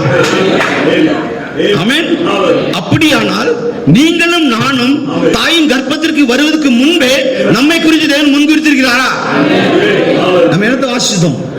கர்த்தர் எவர்களை முன்குறித்தாரோ அவர்களை அழைத்திருக்கிறார், அவர்களை நீதிமானும் ஆக்கி இருக்கிறார். நீங்க மனம் திரும்புவதற்கு முன்னாலேயே, நீங்கள் ஞானஸ்தானம் பெறுவதற்கு முன்னாலவே அவர் உங்களை குறித்து முன்குறித்து உங்களை நீதிமானம் ஆக்கி வைத்திருக்கிறார். ஆமென். பரிசேயர் சதுசேயர் ஞாயிற்றுக்கிழமை அன்னைக்கு எப்படி நீ சுகமளிப்பல கொடுத்தேன்னு இயேசுட்ட வாதம் பண்ணிட்டு இருக்காங்க. ஆமென். ஆனால் அங்க பாவியும் அங்கு குருடனும் அங்கு விபச்சாரியும் மனம் திரும்புறாங்க. அப்ப தேவனுடைய முன்குறிப்பு பாருங்க. ஆமென். சோ யார தேவன் முன்குறித்தாங்களோ அவங்க நிச்சயமாக தோல்வி அடையவே முடியாது. ஆமென். நல்ல ஞாபகத்தை வச்சிருங்க. அதே போலதான் நீங்க முன்குறிக்கப்பட்டதற்கு முன்பாகவே, உங்களை முன்குறிப்பதற்கு முன்பாகவே தேவன் தீர்மானித்திருக்கிறார். உங்களை வைத்து நான் என்ன செய்ய வேண்டும் என்ற தீர்மானமானது நீங்கள் உருவாவதற்கு முன்பே அவர் பண்ணிவிட்டார். ஆனால் அது வெளிப்படும் போதுதான் நீங்க அந்த கிரியில வரீங்க. யாக்கோபு அவன் எத்தனாக இருந்தான், கரெக்ட். ஏசா ஒரு ரிலிஜியஸ் மேனாக இருந்தான், ஒரு ரிலிஜியஸ் மேனாக இருந்தான் ஏசா. ஆமென். அவன் அப்பாக்கு எல்லாம் உதவி செய்திருந்தான், எல்லா வித காரியங்களும் செய்து கொடுத்தான். ஆனா யாக்கோபோ எத்தனாக இருந்தான். ஆனா பாருங்க அந்த முன்குறிப்பு எப்படி இருக்கு பாருங்க, கர்த்தருடைய தீர்மானம் எப்படி இருக்கு பாருங்க. அந்த சேஷ்ட புத்திர பாகத்தை குறித்து ஏசாவுக்கு எந்த கவலையுமே இல்லை. இன்னைக்கு இந்த செய்தியை ஜீவிப்பதை குறித்து அநேகருக்கு கவலை இல்லாமல் இருக்கலாம். ஆனா எத்தனாகும், ஆமென், தவறு செய்ததான் இருந்தாலும் யாக்கோபு என்ன பண்ணா, அதை ஜீவிக்க வேண்டும் என்று விரும்பினான். அதே போலதான் இன்று உண்மையான மனவாட்டி இந்த வார்த்தை வரும் கேட்பதற்காக வருவதில்லை, இந்த செய்தியை ஜீவிப்பதற்காக வருகிறார். யாக்கோபு பொருத்தனை பண்ணிட்டு போறான். தன் மாமா வீட்டுக்கு போகும்போது பொருத்தனை பண்ணிட்டு போறான். ஏன்னா ஏணியை பார்க்கறான், ஏஞ்சல்ஸ் மேலையும் கீழையும் போறதை பார்த்து பொருத்தனை பண்ணிட்டு போறான். ஆண்டவரே, நான் நல்லபடியாக சென்று திரும்பி வரும்போது நான் உம்மை ஆராதிப்பேன் அப்படின்னு அந்த இடத்துக்கு பெத்தேல்னு பெயர் வைக்கிறான். ஆமென். இது கர்த்தருடைய தீர்மானமா? ஆமென். அவன் கள்ளத்தனமாக மாம்ச பிரகாரமாக தன் சகோதரனை ஏமாற்றி, தகப்பனை ஏமாற்றி அவன் சேஷ்ட புத்திர பாகத்தை வாங்க முயற்சி பண்ணினான். அதனால எந்த பிரயோஜனமே இல்லை. இந்த நம்ம சரீர முயற்சி அற்ப பிரயோஜனம் உள்ளதுன்னு வேதம் சொல்கிறது. சரீர முயற்சி அற்ப பிரயோஜனம் உள்ளது. ஆனால் ஆவியின் மூலமாக நாம் ஜீவிக்க விரும்புகிறோம். ஆமென். நாம் ஆவியை பெற்றுக்கொண்டால் அது ஆட்டோமேட்டிக்கா நமக்குள்ள ஜீவிக்க முடியும். எத்தனை நம்புறீங்க? இன்னைக்கு அநேக பிரச்சனையே என்னன்னா, அநேகருக்கு என்ன தோன்றுதுன்னா, நான் பரிசுத்தாவியை பெற்று விட்டேன், நான் மறுபடியும் பிறந்து விட்டேன்னு ஒரு பொய்யான நம்பிக்கையில தான் அநேகர் ஜீவிக்கிறாங்க. ஆனா நாம் ஒவ்வொருவரும் சகோதரனே சகோதரியே, நம்முடைய சிந்தனை எங்க செல்கிறது, நம்முடைய விருப்பம் எதை நோக்கி போகிறது, நம்முடைய வாழ்க்கையை நாம் எதை தேடுகிறோம், இதன் மூலமாக நீங்கள் அறிந்து கொள்ளலாம் நீங்கள் மறுபடியும் பிறந்திருக்கிறீர்களா இல்லையா என்று. எது வரைக்கும் உங்களுக்கு நிச்சயம் இல்லையோ, யாக்கோவை போல தேவனை விடாத பிடித்துக் கொள்ளுங்கள். எப்படியாவது எனக்கு பரிசுத்தாவியை தாரும் ஆண்டவரே, நீ என்ன முன்குறித்தபடினால் எனக்கு அந்த ஆவியை தாரும். இப்ப பாருங்க, எத்தனை பேருக்கு கேன்சர் பத்தி கேள்விப்படுறீங்க? கேன்சர் உள்ள ஒரு சகோதரனோ சகோதரியை வலிக்க வேண்டும் என்று முயற்சி பண்ணுகிறார்களா? வேதனைப்பட வேண்டும் முயற்சி பண்ணுகிறார்களா? இல்லை. ஆட்டோமேட்டிக்காக வேதனையும் கஷ்டமும் மரணமும் வருகிறது. ஏன்னா அது இன்னொரு ஜீவியம். டெமனாலஜி செய்தியில் சொல்கிறார், பிசாசியில் சொல்கிறார், அது இன்னொரு ஜீவ அணு இந்த உடம்புக்குள் இருக்கிறபடியால் அது பாடாப்பாடு படுத்துறது. நம்முடைய சாப்பாடை சாப்பிட்டுட்டு நம்முடைய தேகத்தையே அது மறிக்க செல்லுகிறது. ஏன்னா அது வேறொரு ஜீவன் நமக்குள்ள ஜீவிக்கிறது. எப்படி ஒரு குழந்தை ஒரு சகோதரருக்குள் இருக்கும்போது அந்த குழந்தை இன்னொரு ஜீவியம் வயிற்றுக்குள் இருக்கிறதுபடினால், அதே போலதான் பரிசுத்தாவி உங்களுக்குள்ள வரும்போது உங்கள் ஜீவியம் அல்ல, அவர் உங்களுக்குள் ஜீவிப்பார். இதுதான் உண்மையான ரகசியம். ஆனா இன்னைக்கு அநேகர் என்ன செய்யறாங்க, மாட்டு வண்டியை முன்னாலையும் மாட்டை பின்னாலையும் போடுறாங்கன்னு சொல்றாரு. ஏன்னா யாரோ சொல்லிட்டாங்க, மறுபடியும் பிறந்தவங்க ஆராதிப்பாங்க, சோ நாங்க ஆராதித்து காட்டுறோம். மறுபடியும் பிறந்தவங்க ரெகுலரா சர்ச்சுக்கு வராங்க, நாங்க சர்ச்சுக்கு காட்டுறோம். இது சரீர முயற்சி. ஆனால் நீங்க விரும்பினாலும் விரும்பாவிட்டாலும் உங்களுக்குள் அது கிரியை செய்ய வேண்டும். அப்பேற்பட்ட பரிசுத்தாவி தான் நமக்கு வாக்களிக்கப்பட்டிருக்கிறது. ஆமென். யாக்கோபு எத்தனாக இருந்தாலுமே சேஷ்டபுத்திர பாகத்தை குறித்து அவனுக்கு குறித்து தேவன் ஏற்கனவே தீர்மானித்திருந்தார்.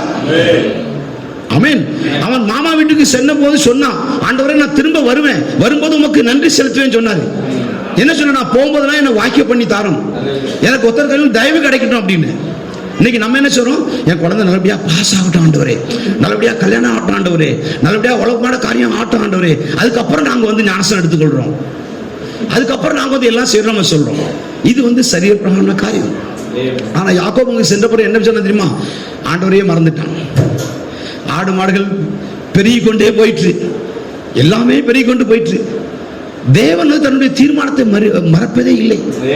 ஒரு நாள் போன் பண்ணி கேட்கிறார், யாக்கோபே நீ திரும்ப வரேன்னு சொன்னியே. யாக்கோபு சொன்ன, இல்ல இல்ல தகப்பனே வரேன், நான் சொன்னது உண்மைதான், கொஞ்சம் பிஸியா இருக்கேன் பிசினஸ்ல, கொஞ்சம் பிஸியா இருக்கேன், இன்னும் கொஞ்சம் லாபனுடைய சொத்துக்கள் இன்னும் கொஞ்சம் வரணும், எனக்கு முயற்சி பண்ணிட்டு இருக்காங்க, முடிச்சு நான் வரேன் ஆண்டவரே. சரி, நான் ஆண்டவர் வெயிட் பண்ணாரு. இன்னும் வளர்ந்தது பிசினஸ், இன்னும் வளர்ந்தது பணம், இன்னும் வளர்ந்தது பொருள். திரும்ப தேவன் போன் பண்ணாரு, யாக்கோபே பாருங்க, இஸ்ரேல் ஜனங்களுக்கு ஆசீர்வாதம் எங்க வேணா, வாக்களிக்கப்பட்ட பூமியில தான். ஆமென். நமக்கு ஆசீர்வாதம் என்றுமே வார்த்தையில தான். வார்த்தையை தவிர வெளியில எங்கேயுமே ஆசீர்வாதம் கிடையாது. அதெல்லாம் பிசாசு கொண்டக்கூடிய ஆசீர்வாதம். நம்முடைய ஆசீர்வாதம் எப்படி வரணும்னா வார்த்தையின் மூலமாக தான் வரணும். இங்கு யாக்கோபு வந்து லாபானுடைய ஆசீர்வாதத்துல அவன் சந்தோஷமா இருக்கான். தேவன் திருப்ப போன் பண்ணிடுறாரு. ரெண்டாம் தடவை சொல்றான், ஆண்டவரே அன்னைக்கு மறந்துட்டேன், சாரி ஆண்டவரே, இன்னைக்கு நிச்சயமாக நான் வேலை முடிஞ்சு உடனே கால் பண்ணிடுறேன் அப்படின்னு சொல்லிப்பான். அப்படியும் வரல. நம்ம எத்தனை விசுவாசிகள் அப்படி இருக்கோம் இன்னைக்கு? ஆமென். நம்ம நாம் ஆராய்ந்து பார்க்க கடவுள். கடைசியாக தேவனிடத்தில் எந்த வழியுமே இல்லை. அவர் எந்த லாபானிடத்தில் சந்தோஷமாக இருந்தையோ அந்த லாபானியை விரோதியாக மாற்றி விட்டார் தேவன். எந்த உலகம், எந்த பணம், எந்த பிசினஸ் உங்களுக்கு சந்தோஷம் கொடுத்தையோ அதே உங்களுக்கு விரோதியாக மாற்றுகிறார் தேவன். ஏனென்றால் அவருடைய தீர்மானம் ஒருபோதும் தோல்வி அடைவதே இல்லை. ஆமென். ஆனால் ஒரு விஷயம் ஒப்பு கொடுக்கிற விசுவாசம் நம்ம திரும்ப வர வேண்டியது அவரோட நோக்கமே. ஆமென். ஏனென்றால் அவரை குறித்து சொன்ன வார்த்தை புடமிடப்பட்டது. யாக்கோபு என்னதான் எத்தன் பண்ணினாலுமே அந்த எத்தனுடைய விளையாட்டுகள் வந்து தேவனிடத்துல முடியாது. எந்த லாபானை அவர் விரோதியாக ஆக்கினாரோ, எந்த மனைவியின் சகோதரர்களை விரோதியாக ஆக்கினார்களோ அவன் திரும்ப வர வேண்டிய நிலைமை வந்து போச்சு. திரும்ப வரும்போது என்ன, திரும்பிய சகோதரனை குறித்து பயப்படுறான். என்ன ஏமாற்றி தானே வாங்கியிருக்கான். இன்னைக்கு நீங்க வந்து சபைக்கு வந்து ஒரு நல்ல உறுப்பினராக இருந்திரலாம், பாஸ்டர் சந்தோஷப்படலாம், ஜனங்கள் சந்தோஷப்படலாம், ஒரு நல்ல பிரசங்கியார கூட நீங்க இருந்திருக்கலாம். ஆனா ராப்சர் நடக்கும்போது என்ன செய்வீங்க? அங்க உங்களுக்கு யார் உதவி செய்வாங்க? அங்க எந்த பாஸ்டர் உதவி செய்ய முடியாது. லோத்து தன் மனைவிக்கு உதவி செய்ய முடியல. ஆமென். உதவி செய்ய யாருமே முடியாது. பிரதர், சகோதரனே சகோதரியை நான் புல்பிடித்து உண்மையை சொல்கிறேன், நாம் ஒவ்வொருவரும் மறுபடியும் பிறக்க வேண்டும். நாம் ஒவ்வொருவரும் தண்ணி மட்டும், நாம் ஒவ்வொருவரும் நிச்சயமாக பரிசுத்தாவியை பெற்றுக்கொள்ள வேண்டும். அது வந்து நமக்கு தேவையான ஒரு காரியமா இருக்கிறது.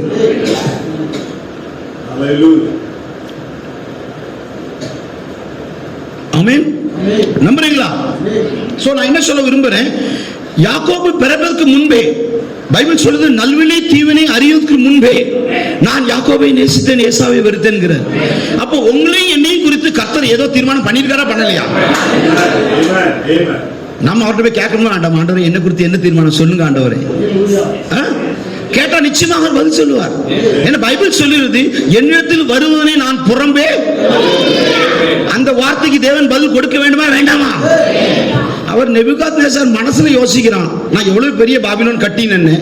மனசுல யோசிக்கிறதே தேவன் அறிந்து அவனை மிருகமாக்கினாரானால் இரவும் பகலும் கதறுகின்ற நம்மை தேவன் பார்க்காம எப்படி இருக்க முடியும்?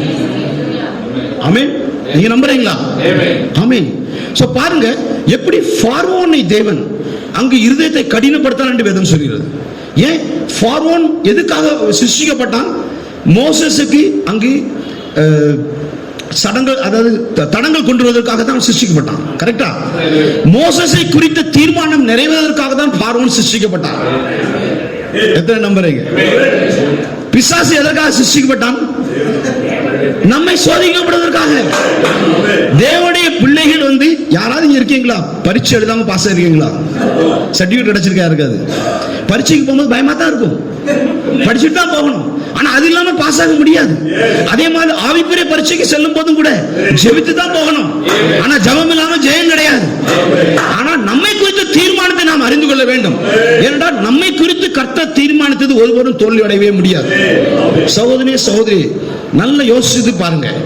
தீர்க்கதரிசி என்ன சொல்கிறாரு தெரியுமா? அவர் சொல்கிறாரு, ஆமென், கர்த்தருடைய அந்த தீர்மானம் என்ன என்பதை ஒவ்வொரு விசுவாசியும் அறிந்து கொள்ள வேண்டும். அப்படி நீங்க அறிந்து கொள்ளும் போது நீங்கள் நன்றாக அவருக்கு ஊழியம் செய்யலாம். இது தீர்க்கதரிசியோட ஸ்டேட்மெண்ட். ஆமென்.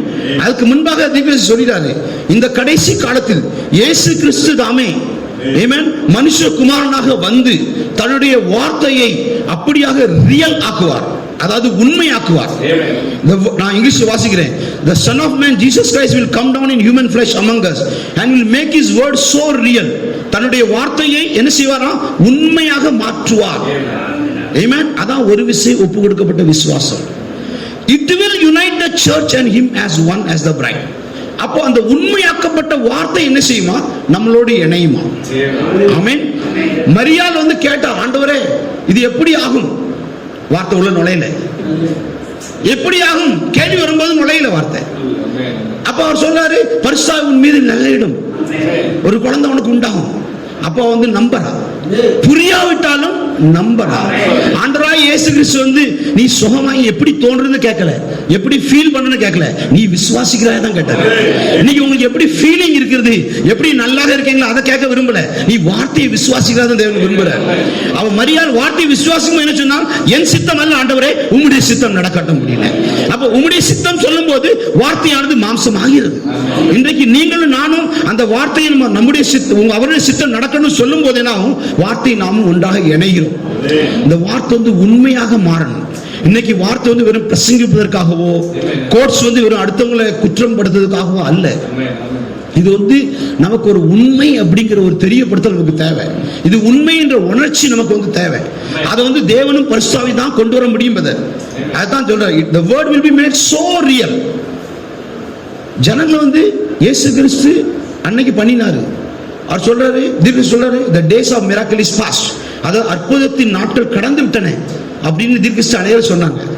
ஆனா தீர்க்கதரிசி கிட்ட வரும்போது தீர்க்கதரிசி சொன்னாரு, அவர் இங்கே இருக்கிறார், நீ நம்புகிறாயா? எத்தனை பேர் நம்பினாங்களோ அவரோட வஸ்திரத்தை தொட்ட மாதிரி அவங்க நம்புறாங்க. நம்பிக்கை என்ன செய்யுது? விசுவாசத்தை கொண்டு வரும்போது அவங்க வந்து ஹீலிங் நடக்குது. அப்ப அங்க என்ன ப்ரூஃப் ஆகுது? கர்த்தர் நேற்றும் இன்றும் என்றும் மாறாதவராய் இருக்கிறார். ஆமென். அப்ப என்ன, அது வார்த்தை வந்து ரியலாக மாறுகிறது. ஒரு சகோதரி சுகமான உடனே அதை பார்த்த உடனே அடுத்தவங்க விசுவாசிக்கிறாங்க, அதை பார்த்து இன்னொருத்தி விசுவாசிக்கிறாங்க, அதை பார்த்து இன்னொருத்த விசுவாசிக்கிறாங்க. ஏன்னா வார்த்தை வந்து உண்மையாக மாறுகிறது. இன்னைக்கு இந்த முழு உலகமே வந்து இயேசு கிறிஸ்துவை குறித்து கேட்டு கேட்டு கேட்டு காது புளிச்சு போச்சு. இயேசு கிறிஸ்துவை காண விரும்புகிறார்கள். இயேசு செய்த காரியங்களை காண விரும்புகிறார்கள். நீங்கள் அதை செய்ய ஆயத்தமாக இருக்கிறீர்களா? தேவன் உங்களை அதற்காக முன்குறித்திருக்கிறார். சகோதரனே சகோதரி, இது நான் சொல்லவில்லை, தீர்க்கதரிசி சொல்கிறார்.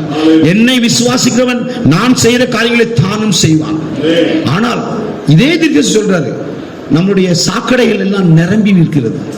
அதாவது அவிசுவாசத்தினால் வந்து அது அடங்கி போயிருக்கிறது. அதை நம்ம கிளியர் பண்ண வேண்டுமானால் நம்முடைய கிரியினால நமக்கு ரட்சிப்பு கிடைக்கவே கிடையாது. நாமே சொல்ல முடியும், நம்முடைய கிரியினால கிடைக்கவே கிடைக்கல. நாம் வந்து எவ்வளவோ தவறு செய்த போதிலும் கர்த்தருடைய தீர்மானம் என்ன என்பதை அறிந்து கொண்டோமானால் நாம் வந்து கீழே விழலாம், ஆனா திரும்ப நாம் எழுந்திருப்போம். ஆமென். எத்தனை நீதிமான் எத்தனை பேரை விழுந்தாலும் என்ன செய்வார்? தேவன் வந்து நிப்பாட்டி வைப்பார். ஏன்? அவன் நீதிமான். பைபிள் சொல்லுது நீதிமான் ஒருவன் கூட இல்லை. ஆனா அதே வேதாகம் சொல்லுது நீங்கள் நீதிமான்கள் ஆக்கப்பட்டிருக்கிறீர்கள், அவர் ரத்தத்தினால் கழுவப்பட்டிருக்கிறீர்கள். ஒத்தன் கூட நீதிமான் இல்லை, ஆனா தேவன் வந்து நம்ம நீதிமானாக ஆக்கியிருக்கிறார். எத்தனை நம்புறீங்க? நாம யோக்கியமே கிடையாது, ஆனா நம்ம யோக்கியமாக மாற்றி இருக்கிறார். அவருடைய தீர்மானத்தை நம்ம அறிந்து கொண்டோமானால் அது ஒருபோதும் தோல்வி அடையவே அடையாது. ஆமென். பாருங்க, அவர் சொல்றாரு, வார்த்தையானது 4வது முத்திரையில் சொல்றாரு, வார்த்தையானது, நீங்க கேட்கிற வார்த்தையானது, நான் சொல்ற வார்த்தை எத்தனை நம்புறீங்க? உங்களுக்கு உண்மை நினைக்கிறீங்களா? இதே தான் தேவன் சொல்ல விரும்புறாரு. உங்களுக்கு வார்த்தை வந்து வெறும் பிரசங்கமாக இல்லாம இந்த சகோதரர் சொல்றது உண்மைதான், இது இப்படிதான் நடக்கும் அப்படின்னு ஒரு நம்பிக்கை வந்து வச்சுங்களேன், ஆட்டோமேட்டிக்கா உங்களுக்குள்ள கிரியை வந்து ஆரம்பிச்சிடும். சொல்றாரு பாருங்க, பரிசுத்த ஆவி வரும்போது அந்த வார்த்தை, நீ கேட்ட வார்த்தையை உயிர்ப்பிக்கப்படும் போது அது ஜீவனுக்கு கொண்டு வரப்படுகிறது. வார்த்தை என்ன செய்யுதான்? ஜீவனுக்கு கொண்டு வரப்படுகிறது. The spirit of the word goes to work and acts. ஒவ்வொரு வார்த்தையும் ஆவியாயும் ஜீவனுமா இருக்கிறது நம்புறீங்க? ஒவ்வொரு வார்த்தையும் ஆவியாயும் ஜீவனுமா இருக்கிறது. அப்போ வார்த்தை வெறும் லெட்டர் இல்ல, ஆமென், ஆனா அவன் சொல்லக்கூடிய லெட்டர் இல்ல, வார்த்தைக்கு பின்னால ஒரு ஜீவன் இருக்கிறது. எத்தனை நம்புறீங்க? மோசஸை நான் ஒரு மீட்பனாக அனுப்பேன்னு சொல்லும் போது தேவனுடைய சிந்தையில் மோசஸ் இருந்தார். இன்னொரு ரட்சிப்பை நான் அனுப்பேன் சொல்லும்போது தேவனுடைய சிந்தையில் இயேசு கிறிஸ்து இருந்தார். ஒரு மனவாட்டியை நான் உருவாக்கி சொல்லும்போது தேவனுடைய சிந்தையில் ஒரு கூட்ட ஜனங்கள் இருந்தார்கள். நம்புறீங்களா? ஆமென். அது ஒருபோதும் தோல்வி அடையவே முடியாது. அப்போ அந்த வார்த்தைக்கும் ஆவியும் ஜீவனும் இருக்க வேண்டும்ல.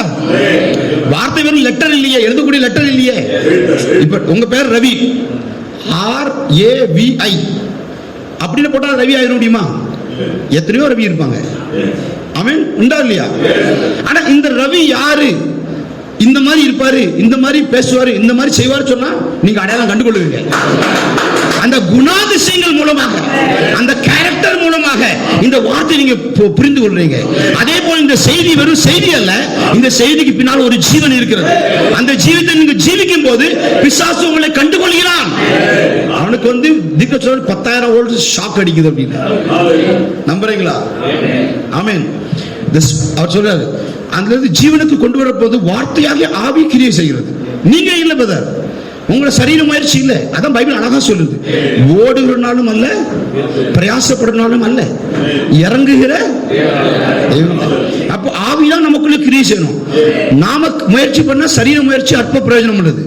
ஆமென். இதுக்கு சொல்றாரு, நீங்க மட்டும் God has got a purpose of you. எத்தனை நம்புறீங்க?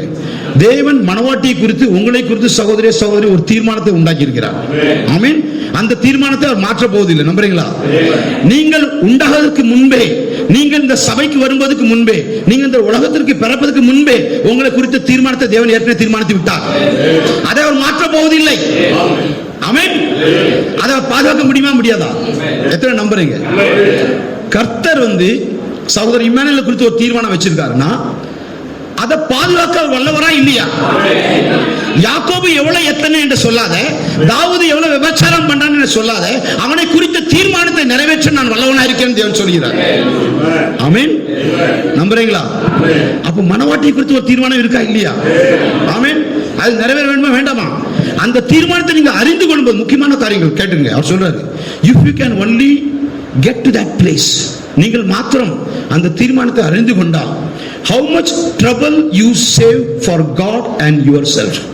நீங்க என்ன செய்றீங்க? அந்த தீர்மானத்தை அறிந்து கொண்டீர்கள், எவ்வளவு பெரிய கஷ்டத்தை, சங்கடத்தை நீங்கள் வந்து உங்களுக்காகவும் தேவனுக்காகவும் தவிர்க்கிறீர்கள். போராட்டத்தை தவிர்க்கிறீங்க. அந்த தீர்மானத்தை அறியாத பட்சத்தில் நம்ம வந்து சங்கடப்படுறோம். ஐயோ பிசாசு வந்துட்டானே, ஐயோ வியாதி வந்துட்டே, ஐயோ சபையில பிரச்சனை வந்துட்டே, ஐயோ ஃபேமிலியில பிரச்சனை வந்துட்டே, ஐயோ பிசினஸ்ல பிரச்சனை வந்துட்டே, நம்ம பயப்படுறோம். ஏன்னா நமக்கு கர்த்தருடைய தீர்மானம் தெரியாது, கர்த்தர் என்ன யோசனை தெரியாது. ஆனா தேவன் சாயந்தர வேளையில் உங்களுக்கு சொல்ல விரும்புகிறார். அவரிடத்தில் முழங்கால் படிட்டு கேளுங்கள் ஆண்டவரிடத்தில், என்னை குறித்து உங்களுடைய தீர்மானம் என்ன? அவர் ஒருபோதும் வீணாக, ஒரு தாய் வந்து ஒரு குழந்தைய தேவையில்லாம அடிப்பாங்களா? யாராவது அடிச்சிட்டாங்களா? யாராவது பொழுது போடணும் அப்படி தட்டிட்டு போயிருக்கீங்களா? மாட்டாங்கல்ல.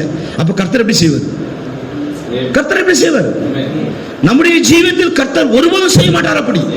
அவருடைய தீர்மானம் நிறைவேறுவதற்காக தான் அவர் பார்வோனின் இருதயத்தை கடினப்படுத்தினார், செவந்த சமுத்திரத்தை கொண்டு வந்தார், தண்ணீர் பிரச்சனையை கொண்டு வந்தார், பெரிய பெரிய ராட்சதங்களை கொண்டு வந்தார். அவருடைய நாமம் மகிமைப்பட வேண்டும் என்ற ஒரே காரணத்துக்காக. என்ன பாருங்க, உங்களை என்னைக்கு அவர் முன்குறித்தாரோ அன்றைக்கே உங்களுடைய வெற்றி வந்து நிச்சயம். நம்ப விரும்புறீங்க? நீங்கள் நிச்சயமாக வெற்றி பெற்ற ஜனங்கள் தான். ஏனென்றால் அவர் பைபிள் சொல்லுது, என் கரத்திலிருந்து யாரும் உங்களை தொடுகிறவன் என் கண்மணியை. அப்ப தேவன் எப்படி பார்க்க முடியும்? நீங்கள் வந்து அவருக்கு வந்து விசேஷித்தவர்கள். ஆனால் ஆனால் ஆனால் பிரச்சனை அங்கதான்.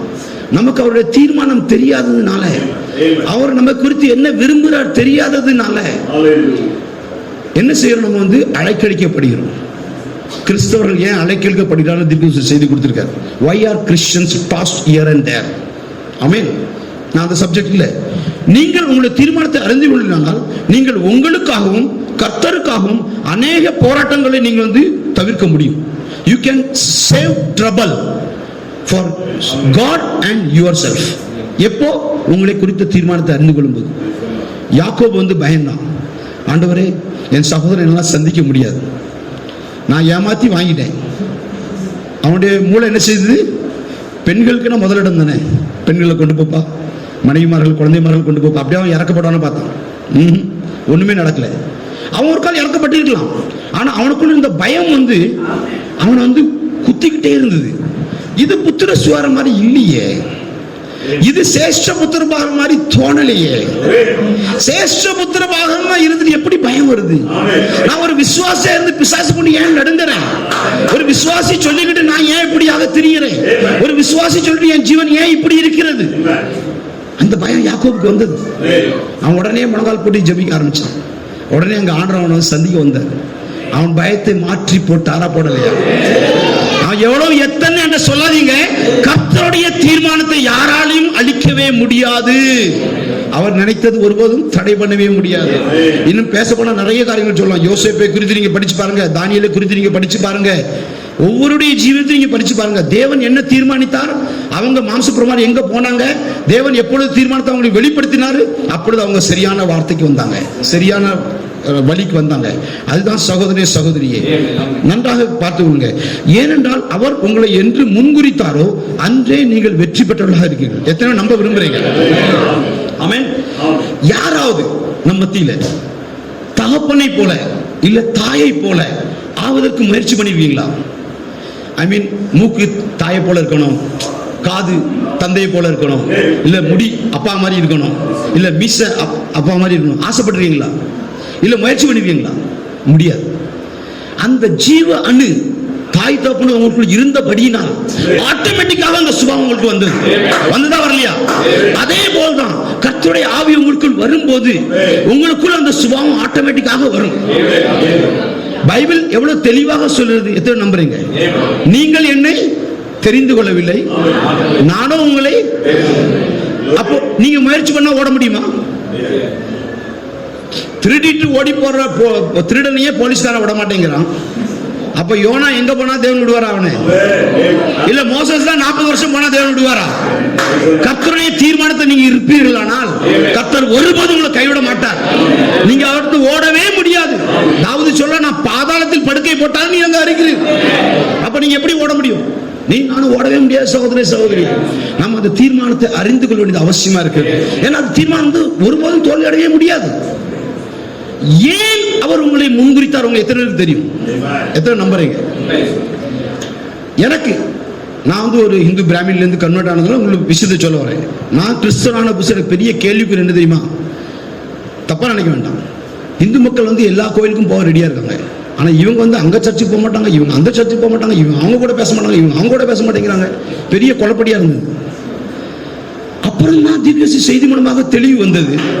கர்த்தர் எப்படி அந்த பெட்ரோல் கச்சா எண்ணெயிலிருந்து பெட்ரோலை தயாரிக்கிறாங்களோ, ரிஃபைன் பண்ணி அவர் உண்மையான வார்த்தையை ஜீவிக்கக்கூடிய ஜனங்களை மாத்திரமே தான் ராக்ஷல் கொண்டு வர விரும்புகிறார். அவங்க எல்லாவற்றையும் விட்டு விடுறாரு. நீங்க எதுக்காக கோதுமை அரிசியை போடுறீங்க? திருப்பி அரிசியை பெற்றுக்கொள்வதற்காக தான். நெல்லுடைய அந்த வைக்கலுக்காக அல்ல, உமிக்காக அல்ல. உமிக்காக யாராவது போடுறாங்களா? இல்ல இல்லையா? அது மாதிரி தேவன் உங்க மேல டெபாசிட் பண்ணிக்காரு. சொல்றாரு, நீங்கள் பரிசுத்தாவியை பெறும்போது உங்கள் இருதயத்தில் ஒரு ஃபிங்கர் நெயில் சொல்றாரு, ஃபிங்கர் நெயில், அந்த அளவுக்கு ஒரு இடத்தை தேவன் பிடித்துக் கொள்கிறார்.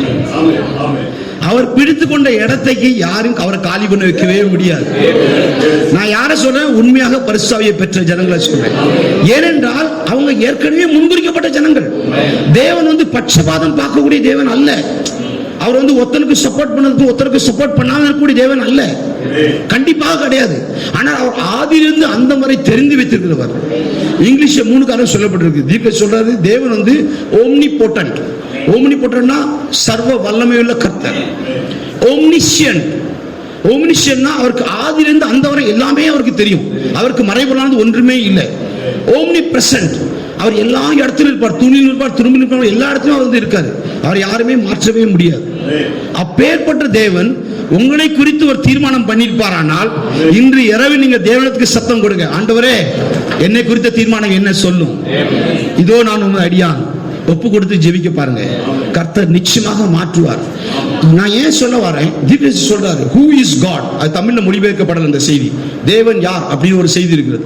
அந்த செய்தியில் அவர் சொல்றாரு யெகோவா தேவன், பழைய ஏற்பாட்டின் தேவன். அது பழைய ஏற்பாட்டு தேவன் அல்ல, உண்மையான தேவனுக்கு வந்து ரூபமே கிடையாது. அதாவது அவருக்கு வந்து ஒரு ரூபம் தானே சொல்லுது தமிழ்ல, ரூபமே கிடையாது, வடிவு கிடையாது. அவர் வந்து ஆவியார், தேவன் ஆவியா இருக்கிறார். அந்த தேவன் வந்து தேவனாக இருந்தபோது அவர் தேவனே இல்லை. ஏனென்றால் அவர் ஆராதிக்கக்கூடிய ஒரு காரியமே அங்க இல்லாம இருந்தது. அப்ப அந்த தேவன் என்ன செய்யறாரு, அவர் தன்னை தனக்குள் இருக்கிறதான சில குணாதிசயங்களை, தன்னுடைய குணாதிசயங்களை வெளிப்படுத்த விரும்புகிறார். எப்படி? நம்ம வந்து ட்ரெஸ் பண்றோம், ட்ரெஸ் பண்ணிட்டு வெளியில போறோம், அப்புறம் சகோதரர் சொன்னாங்க டை போடுறாங்க, சகோதரர் போடுறாங்க கிளிப்பு போடுறாங்க, இன்னும் சிங்காரிக்க விரும்புகிறோம். அதே போல் தேவன் தன்னுடைய குணாதிசயங்களை வெளிப்படுத்த விரும்புகிறார். அப்போ அவர் என்ன பண்ணினார் அப்படின்னா, அவர் தன்னைத்தான் ஒரு லோகாஸாக மாற்றினார் அப்படின்னு சொல்றார். அவர் தன்னைத்தான் ஒரு குழந்தையாக உருவாக்கினது போல், அதை திருத்தவும் நினைக்க வேண்டாம். ஆனா தீர்க்கதரிசி சொல்றார், அவர் ஒரு குமாரனாக தன்னை வெளிப்படுத்தினார். அந்த குமாரன் யார் அப்படின்னா அது லோகாஸ் அப்படிங்கிறார். காணக்கூடாத தேவன் காணக்கூடிய ஒரு வடிவத்தில் வந்ததுதான் லோகாஸ். அவருக்கு ரூபம் கிடையாது, காணக்கூடிய ஒரு லைட்டாக இருந்தார். பில்லர் ஆஃப் ஃபயர், அக்னி ஸ்தம்பம் சொல்றாரு. இன்னொரு இடத்துல ஒரு தியோஃபனி சொல்றாரு. அந்த சரீரத்துக்கு, அந்த லோகாஸ்குள்ள என்ன இருக்குது பாத்தீங்கன்னா, கர்த்தத்துவம் முற்றிலுமாக அதுக்குள் இருந்தது. ஆமென். எப்படி ஒரு சகோதரனுடைய குழந்தை பையன் வந்து அந்த தகப்பனாருடைய குணாதிசயங்கள் அவனுக்குள் இருக்கிறது. இன்னும் சொல்ல போனா அந்த தகப்பனாரோட ஒரு எக்ஸ்டென்ஷன். நம்ம வீட்டில் என்ன சொல்றோம், பால்கனியா கொஞ்சம் எக்ஸ்ட்ரா பண்றோம், முன்னால இடத்த வலிக்கிறோம், ஆனா வீடு நம்ம வீடு தான். அதே போல் தன்னைத்தான் அவர் வெளிப்படுத்த விரும்புகிறார், அதுதான் லோகாஸாக மாற்றுகிறார். சோ அவருக்குள் என்னெல்லாம் இருந்ததோ எல்லாமே அங்க அந்த சன் ஆஃப் காட், அது தேவகுமாரனுக்குள் இருந்தது. ஆமென். அதுக்கு அப்புறம் அவர் சொல்றாரு, let us make man in our own image. வாருங்கள் நாம் நம்மை போல மனிதனை உருவாக்கும் அப்படின்னு. அப்ப நீங்க நல்லா படிச்சு பார்த்தா வேதாகம் என்ன சொல்றது, ஒரு மனிதனை உருவாக்கும் என்று ஆண்டவர் சொன்னாரா?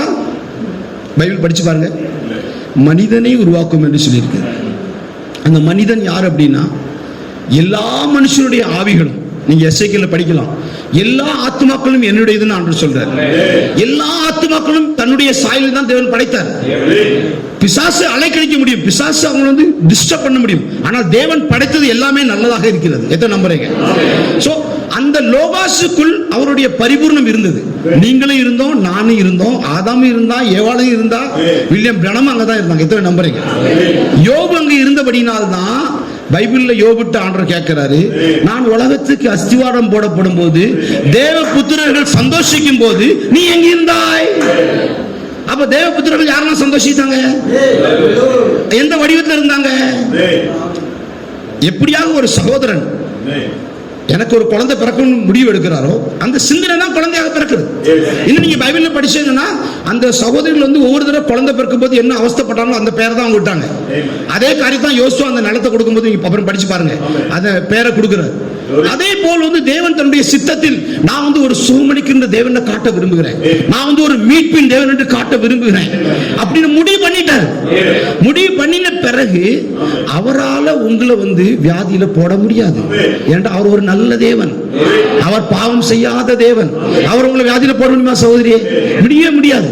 அப்ப வியாதியில போட வேண்டுமானால் யாராவது வேணும்ல, அதுதான் ஃபார் த பர்பஸ், தீர்மானத்திற்காக உருவாக்கப்பட்ட பார்வனை போல, பிசாசை போல, ஆமென், அவிசுவாசிகளை கூட தேவன் அதுக்காக உருவாக்கி இருக்காரு. ஏன்னா அவருடைய தீர்மானம் நிறைவேறணும். அதற்காக அவர் செய்ய முடியாது, அவர் தவறு செய்ய முடியாது, அவரால் அடிக்க முடியாது, அவரால் உங்களை பாவத்தை தள்ள முடியாது, அவரால் உங்களை இச்சையில விட பண்ண முடியாது. ஆனா அதை பண்ணதுக்கு ஒரு ஆள் தேவை. அந்த பிசாசு தான் இன்னைக்கு நமக்கு விரோதமாக போராடுறான். அந்த பிசாசு மட்டும் நீங்க அறிந்து கொண்டீர்கள், ஆனால் பரிசுத்தாய் வரும்போது அந்த பிசாசை அவர் வெளிப்படுத்துவார். ஆமென். நம்புறீங்களா? இதுக்கு சொல்றாரு, யாராவது வாசிங்க, மல்கியா 2:15 வாசிச்சு பாருங்க. அவரிடத்தில் ஆவி பரிபூர்ணமாக இருந்தது அல்லவா? அவர் ஒருவனை அல்லவா படைத்தார், பின்ன ஏன் ஒருவனை படைத்தார்?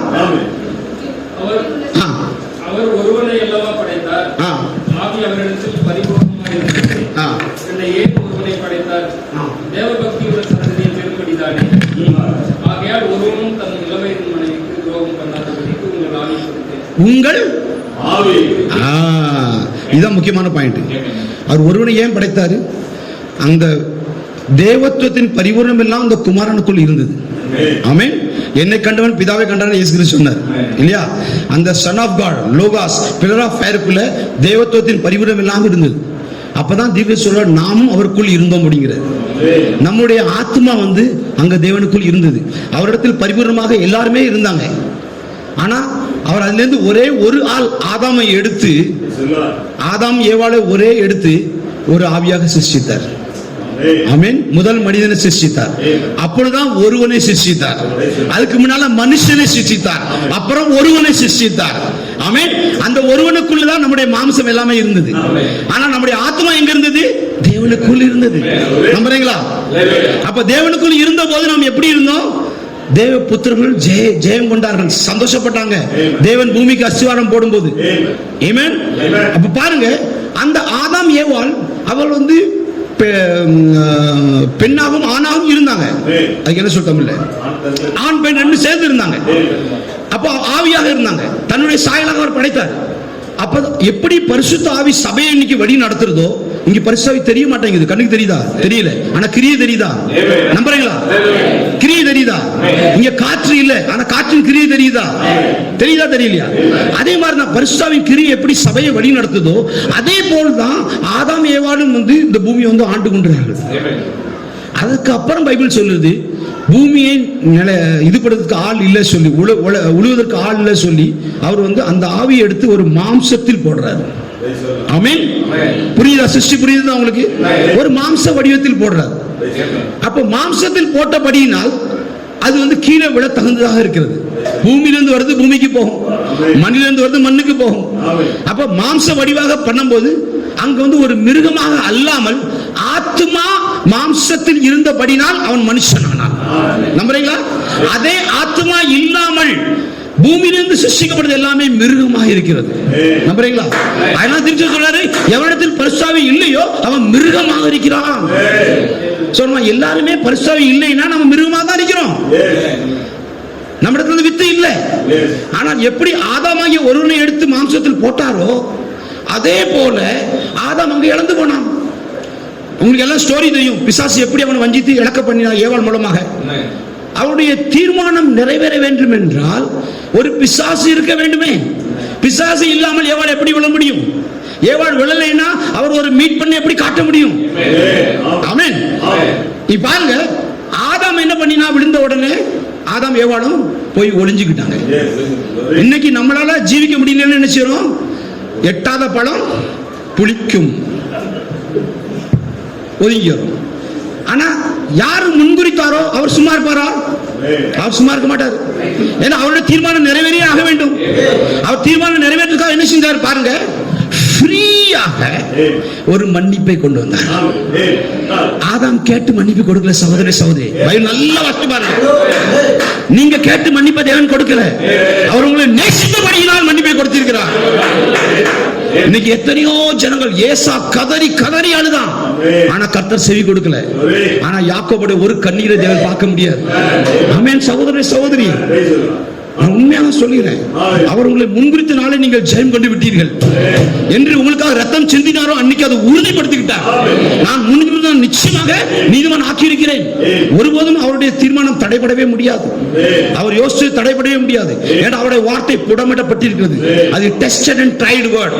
எப்பொழுதெல்லாம் பிசாசு வருவான், நீங்க எப்பொழுதெல்லாம் அவரை விட்டுட்டு போவீங்க, எப்பொழுதெல்லாம் நீங்க புறக்கணித்து ஓடுவீங்க, எல்லாவற்றையும் தேவன் அறிந்திருக்கிறார். தேவனுக்கு எவ்வளவு வெக்கமா இருக்கும் தெரியுமா? நம்ம எல்லாவற்றையும் ஆசீர்வாதத்தை பெற்றுக்கொண்டு யாக்கோபு சொன்ன போல், ஆண்டவரே நான் வருகிறேன். பைபிள் சொல்லுது, அவர் காத்து கொண்டிருக்கிறார். எப்பொழுது என்னுடைய ஜனங்கள் எனக்காக ஜெபிப்பார்கள், நான் எப்பொழுது அவங்கள்ட்ட இடப்பட முடியும், எப்பொழுது என்னுடைய ஆவியை நான் உங்களுக்கு கொடுக்க முடியும். உங்களுடைய ஓடுதலாம் நீங்க ஜெயம் கொள்ளவே முடியாது. என்னுடைய ஆவி உங்களுக்கு வரும்போது நீங்க பலனடைவீர்கள். வேதாகம் சொல்லுது, பரிசுத்தாவி வரும்போது நீங்கள் பலனடைவீர்கள். அவர் தீர்க்கதரிசி அழகா சொல்றாரு, பெண்டெகோஸ்தே நாள் வந்தபோது முதல் முறையாக கர்த்தர் களி கூர்ந்தார். ஏனென்றால் அது வரைக்கும் தேவன் கூட தான் இருந்தார். ஆனா பெண்டெகோஸ்தே நாள் வந்தபோது அவங்க பரிசுத்தாவியில் நிறைஞ்ச போது தேவனுக்கு ஒரு இடம் கிடைத்து விட்டது, டிரைவிங் சீட் கிடைச்சு விட்டது. எல்லாருமே வண்டியில போகும்போது யாரை பார்ப்பாங்க? டிரைவர் தான் பார்ப்பாங்க. சோ கர்த்தருக்கு ஒரு டிரைவிங் சீட்டு நம்ம இருதயத்துல கிடைச்சது முதல் நாள் பெண்டெகாஸ்டே நாள். அது வரைக்கும் அவர் மனுஷனோட போராடி தோர்ந்து போனார். அவருக்கு ஒரு இடம் தேவையா இருந்தது. அவர் இழந்து போன இடத்துக்கு வர விரும்பினார். ஆயினால் தான் பெண்டெகாஸ்டே அன்னைக்கு அவர் பரிசுத்த நிரப்பும் போது தீர்க்கதரிசி சொல்கிறார், அவர் ரொம்ப களி கூர்ந்தார். ஏன்னா அவருக்கு டிரைவிங் சீட் கிடைத்து விட்டது. சகோதரனே, இந்த இரவு வேளை நீங்கள் அவருக்கு டிரைவிங் சீட் கொடுப்பீர்களா? உங்கள் வாழ்க்கையில் முதலிடம் அவர் கொடுக்க விரும்புகிறீர்களா? ஏன்னா அவருடைய தீர்மானம் ஒருபோதும் தடைபடவே முடியாது. ஆமென். பாருங்க, அங்க நம்ம என்ன பார்த்தோம்? ஆமென். அங்கு ஆதாம் இறந்து போன போது ஃப்ரீயாக ஒரு மன்னிப்பை தேவன் கொடுத்தார். ஆதாம் கேட்டு கொடுக்கல. நல்ல யோசிச்சு பாருங்க. அவருக்கு அவருடைய தீர்மானத்தை எப்படியாகவும் நிறைவேற்றியே ஆக வேண்டும். நான் சொல்ல போன டைம் போயிட்டே இருக்கும். அதே போல் ஆபிரகாமை குறித்து பாருங்க. ஆதாமுக்கு சொன்னாரு, இதை சாப்பிட்டா சாவா, சாப்பிடலைன்னா பிழைப்பா.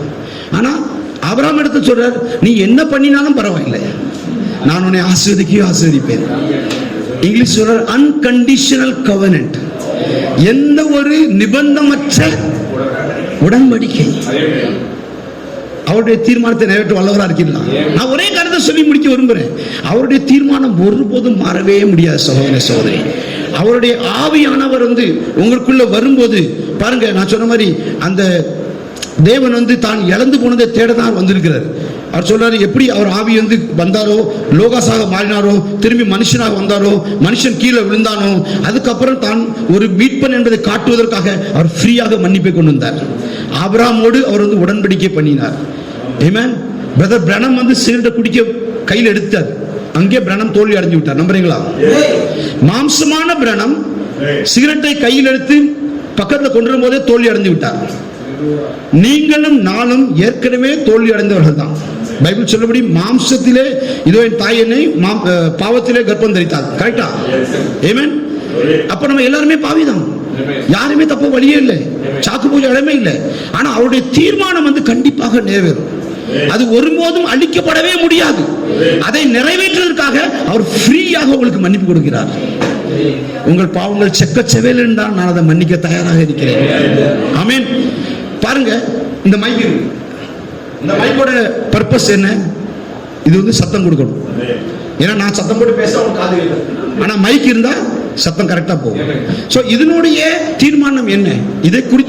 இதை சிருஷ்டித்த இன்ஜினியர் என்ன யோசிச்சான்? கஷ்டமே இல்லாமல் சாதாரணமாக பேசி சவுண்ட் அங்க வரைக்கும் போகணும். அந்த தீர்மானம் முதல்ல இருந்தது. அதுக்கப்புறம் தான் மைக் சிருஷ்டிக்கப்பட்டது. உங்களை குறித்த தீர்மானம் முதல்ல இருக்கிறது. அதுக்கப்புறம் தான் நீங்க சிருஷ்டிக்கப்பட்டிருக்கீங்க. ஆனா நீங்க உண்மையாக அவருக்கு முழங்கால் போயிட்டு, உண்மை என்னை குறித்து உங்களுடைய தீர்மானம் என்ன காட்டும்? என்னை குறித்து உங்களுடைய சித்தம் என்ன காட்டும்? ஒரே ஒரு சித்தம் தான் தேவன் சொல்லுவாரு, நான் உனக்குள் ஜீவிக்க விரும்புகிறேன், பலத்தினாலும் அல்ல பராத்தம் அல்ல, ஆனால் தேவனுடைய ஆவியினால் கூடும். பாருங்க, தீர்க்கதரிசி சொல்றாரு. ஆமென். ஹல்லேலூயா. எப்படியாக நாம் பார்க்கிறோம், அவர் இன்னொரு இடத்துல சொல்றாரு, காயினுடைய குழந்தைகளுக்கு, காயினுடைய பிள்ளைகளுக்கு அவர் வெளிப்பாட கொடுப்பதில்லை. ஆமென். ஏன் அப்படின்னு பார்த்தீங்கன்னா, அவங்களுக்குள்ள அந்த வித்து இல்லை. அவங்க தேவ சாயலாக சிருஷ்டிக்கப்பட்டாங்க. ஆனா அவங்க அந்த ஆட்டுக்குட்டியானவரின் புத்தகத்தில் பெயர் எழுதப்படவில்லை. ஏனென்றா அவங்க அவருடைய சிந்தையில் இல்லை. அப்ப நீங்க யோசிச்சு பாருங்க, நீங்க உண்மையாக தேவனுடைய பிள்ளைகளாக இருப்பீர்கள், ஆனால் உங்களுடைய பெயரானது ஆட்டுக்குட்டியான புத்தகத்தில் இருக்குமானால் அவர் உங்களை தேடி நிச்சயமாக வருவார். வந்த பின்பு உங்களை பாதி வழியில் விட்டுட்டு ஓட போகக்கூடிய தேவன் அல்ல. உங்க மேல குற்றம் சாட்டி விட்டு ஓடக்கூடிய தேவனும் இல்லை. அவர் தன் மேலேயே ஆபிரகாம் சொன்னபோது அன்கண்டிஷனல் கவர்னன்ட், தன் மேலேயே பழியை எடுத்துக்கொண்டு நமக்காக பாவியாகி நம்மை பரிபூர்ண மனிதராக அவர் மாற்ற விரும்புகிறார். நம்புறீங்களா? ஆமென். God made everything for a purpose. If we can find out that purpose, நாம் அவருடைய அந்த தீர்மானத்தை புரிந்து கொண்டோமானால், கேட்டுக்கொண்டோமானால், பெற்றுக்கொண்டோமானால், we can serve it well. நாம் இன்னும் வல்லமையாக நல்லதாக நம்ம ஊழியம் செய்ய முடியும். ஆமென். கடைசியாக சொல்ல விரும்புகிறார், எதெல்லாம் எந்தெந்த காரியங்கள் எல்லாம் எந்தெந்த மக்கள் எல்லாம் இல்லை யாரெல்லாம் கர்த்தருடைய தீர்மானத்தை நிறைவேற்றுகிறார்களோ அவங்களுக்கு உயிர்த்தெழுதல் உண்டாகுங்கிறார். பாருங்க, அவர் சொல்றார், surely if God is mindful enough of a resurrection, everything that serves God's purpose, everything that serves God's purpose. கர்த்தருடைய சித்தத்தை யாரெல்லாம் நிறைவேற்றாங்களோ, amen, when he dies, அவர்கள் மரிக்கும் போது அவருக்கு ஒரு உயிர்த்தெழுதல் நிச்சயம் முடிகிறது. ஆமென். இப்போ இந்த மைக் வந்து சத்தம் கொடுத்துன்னா நீங்க எல்லாரும் சந்தோஷப்படுறீங்க. ஏன்னா இதற்காக சொல்லப்பட்ட காரியம் நிறைவேறும் போது நீங்க எல்லாரும் சந்தோஷிக்கிறீங்க. ஆனா இதே மைக் வந்து சத்தம் கொடுக்கலைன்னா இதை தூக்கி வச்சு ரீப்ளேஸ் பண்ணிடுவாங்க. ஆமென். பண்ணவும் மாட்டாமா? அதே மாதிரிதான் ரூபன் என்ன பண்ணினான் தெரியுமா? தன்னுடைய தகப்பனின் மனைவியோட அவன் சயனித்தபடியினால் அவன் வந்து 3 காரியங்களை வந்து இழந்து போறான். ஆமென். பெறப்புரிமையை வந்து யோசேப்புக்கு இறந்து போறான். ஆமென். ரூலர்ஷிப் இறந்து போறான் யூதாவுக்கு. ஆமென். 3 காரியங்களை குறித்து அவங்க பைபிள் சொல்லுது. எல்லாத்தையும் இழந்து போறான். யூதாஸ் எல்லா ஊழியமும் சேர்ந்து கடைசி வந்து இழந்து போறான். ஆமென். ஆனா மணவாட்டியை குறித்து தேவன் சொல்றாரு, என்னுடைய தீர்மானம் நிச்சயமாக நிறைவேறும், ஒருபோதும் அப்படி நடக்கவே முடியாதுங்கிறார். நான் சொல்லி முடிக்க விரும்புகிறேன், கடைசியாக சொல்ல விரும்புகிறேன். பாருங்க, உங்களுடைய பர்பஸ் வந்து உங்களை பாதுகாத்துக் கொள்கிறது. அதாவது உங்களை குறித்த தீர்மானம் என்ன செய்யறதா? உங்களை பாதுகாத்துக் கொள்கிறதா. கோட்ஸ் எப்படியாக ஒரு வண்டி, சகோதரட்ட கார் இருக்கு, கார் வந்து டஸ்டா, அதாவது தூசியாக அழுக்காக இருந்தோமானால் நாம் யாரை குறை சொல்லுவோம்? காரை குறை சொல்லுவோமா? கார் ஓனர் சொல்லுங்க. அப்போ நம்மளை குறித்து அவர் தீர்மானம் பண்ணியிருந்தாரானால் நம்மளை அவர் எப்படி தூசியாக வைக்க முடியும்? நம்மை அவர் எப்படி அறவரையாக வைக்க முடியும்? வச்சா தீர்க்க சொல்றாரு, பிசாசு போய் ஆண்டவரோட சொல்லுவாங்க, பாருங்க உங்க பையன் அப்படி பண்றான். என் பையன் சொல்ல, உங்க பையன் அப்படி பண்றான். தீர்க்க சொல்ற கோட் சொல்றது, உங்க பையன் இப்படி பண்றான், கர்த்தாவே உம்முடைய பையன் இப்படி பண்றான். அந்த உறவு ஒருபோதும் முறிந்து போக முடியாது. நீங்க தூசியாக இருந்தா உங்க காரை மெயின்டைன் பண்றது எப்படி ஓனரோ, அதே போல் உங்களை மெயின்டைன் பண்ணக்கூடிய கர்த்தர் என்றும் உயிரோடு இருக்கிறார். ஆமென். நம்புறீங்களா? ஹல்லேலூயா. உண்மையிலே சந்தோஷமா இருக்கிறீங்களா? அதான் தீர்க்க சொல்றாரு, you are created for that purpose. கர்த்தர் உங்களை அந்த தீர்மானத்திற்காக தான் உருவாக்கி இருக்கார். ஆகையினால் தான் அவர் சொல்றாரு, ஆமென், மனுஷருடைய இருதயத்தின் எண்ணங்கள் அநேகமாக இருக்கும், ஆயினும் கர்த்தருடைய யோசனையோ நிலை நிற்கும். தேவ சித்தத்தின்படி உங்களுக்குள் விருப்பத்தையும் செய்கையையும் உண்டாக்குற யாரு? அவர்தான். ஆமென். நான் ஒரே ஒரு காரியம் சொல்லி முடிக்கிறேன். எல்லாருக்கும் எஸ்தர் குறித்து கேள்விப்பட்டிருப்பீங்க, மொர்தெகாய் குறித்து கேள்விப்பட்டிருப்பீங்க. ஆமென். அங்க ஆமான் தானே, ஆமான குறித்து கேள்விப்பட்டிருப்பீங்க. ஆமானுக்கு வந்து முழு ராஜ்யமும் அவனை ஆராதிச்சது, அவன் சந்தோஷப்படவே இல்லை. அவனுக்கு தேவை மொர்தெகாயோட ஆராதனை தான் அவனுக்கு தேவை.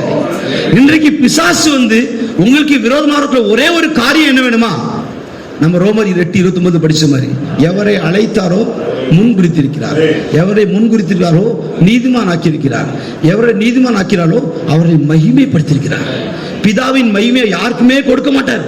ஆனா அவர் தன்னுடைய சிங்காசனத்தை உங்களுக்கு கொடுக்க விரும்புகிறார், தன்னுடைய மகிமையின் பாகத்தை உங்களுக்கு கொடுக்க விரும்புகிறார். பாருங்க, அங்கு ஆமான் வந்து எப்படி ஆயுது, மொர்தெகாய் எனக்கு கீழ்ப்படியணும், அதுதான் என்னுடைய வாஞ்சை. அவன் என்னெல்லாமோ பண்ணி பார்த்தான்.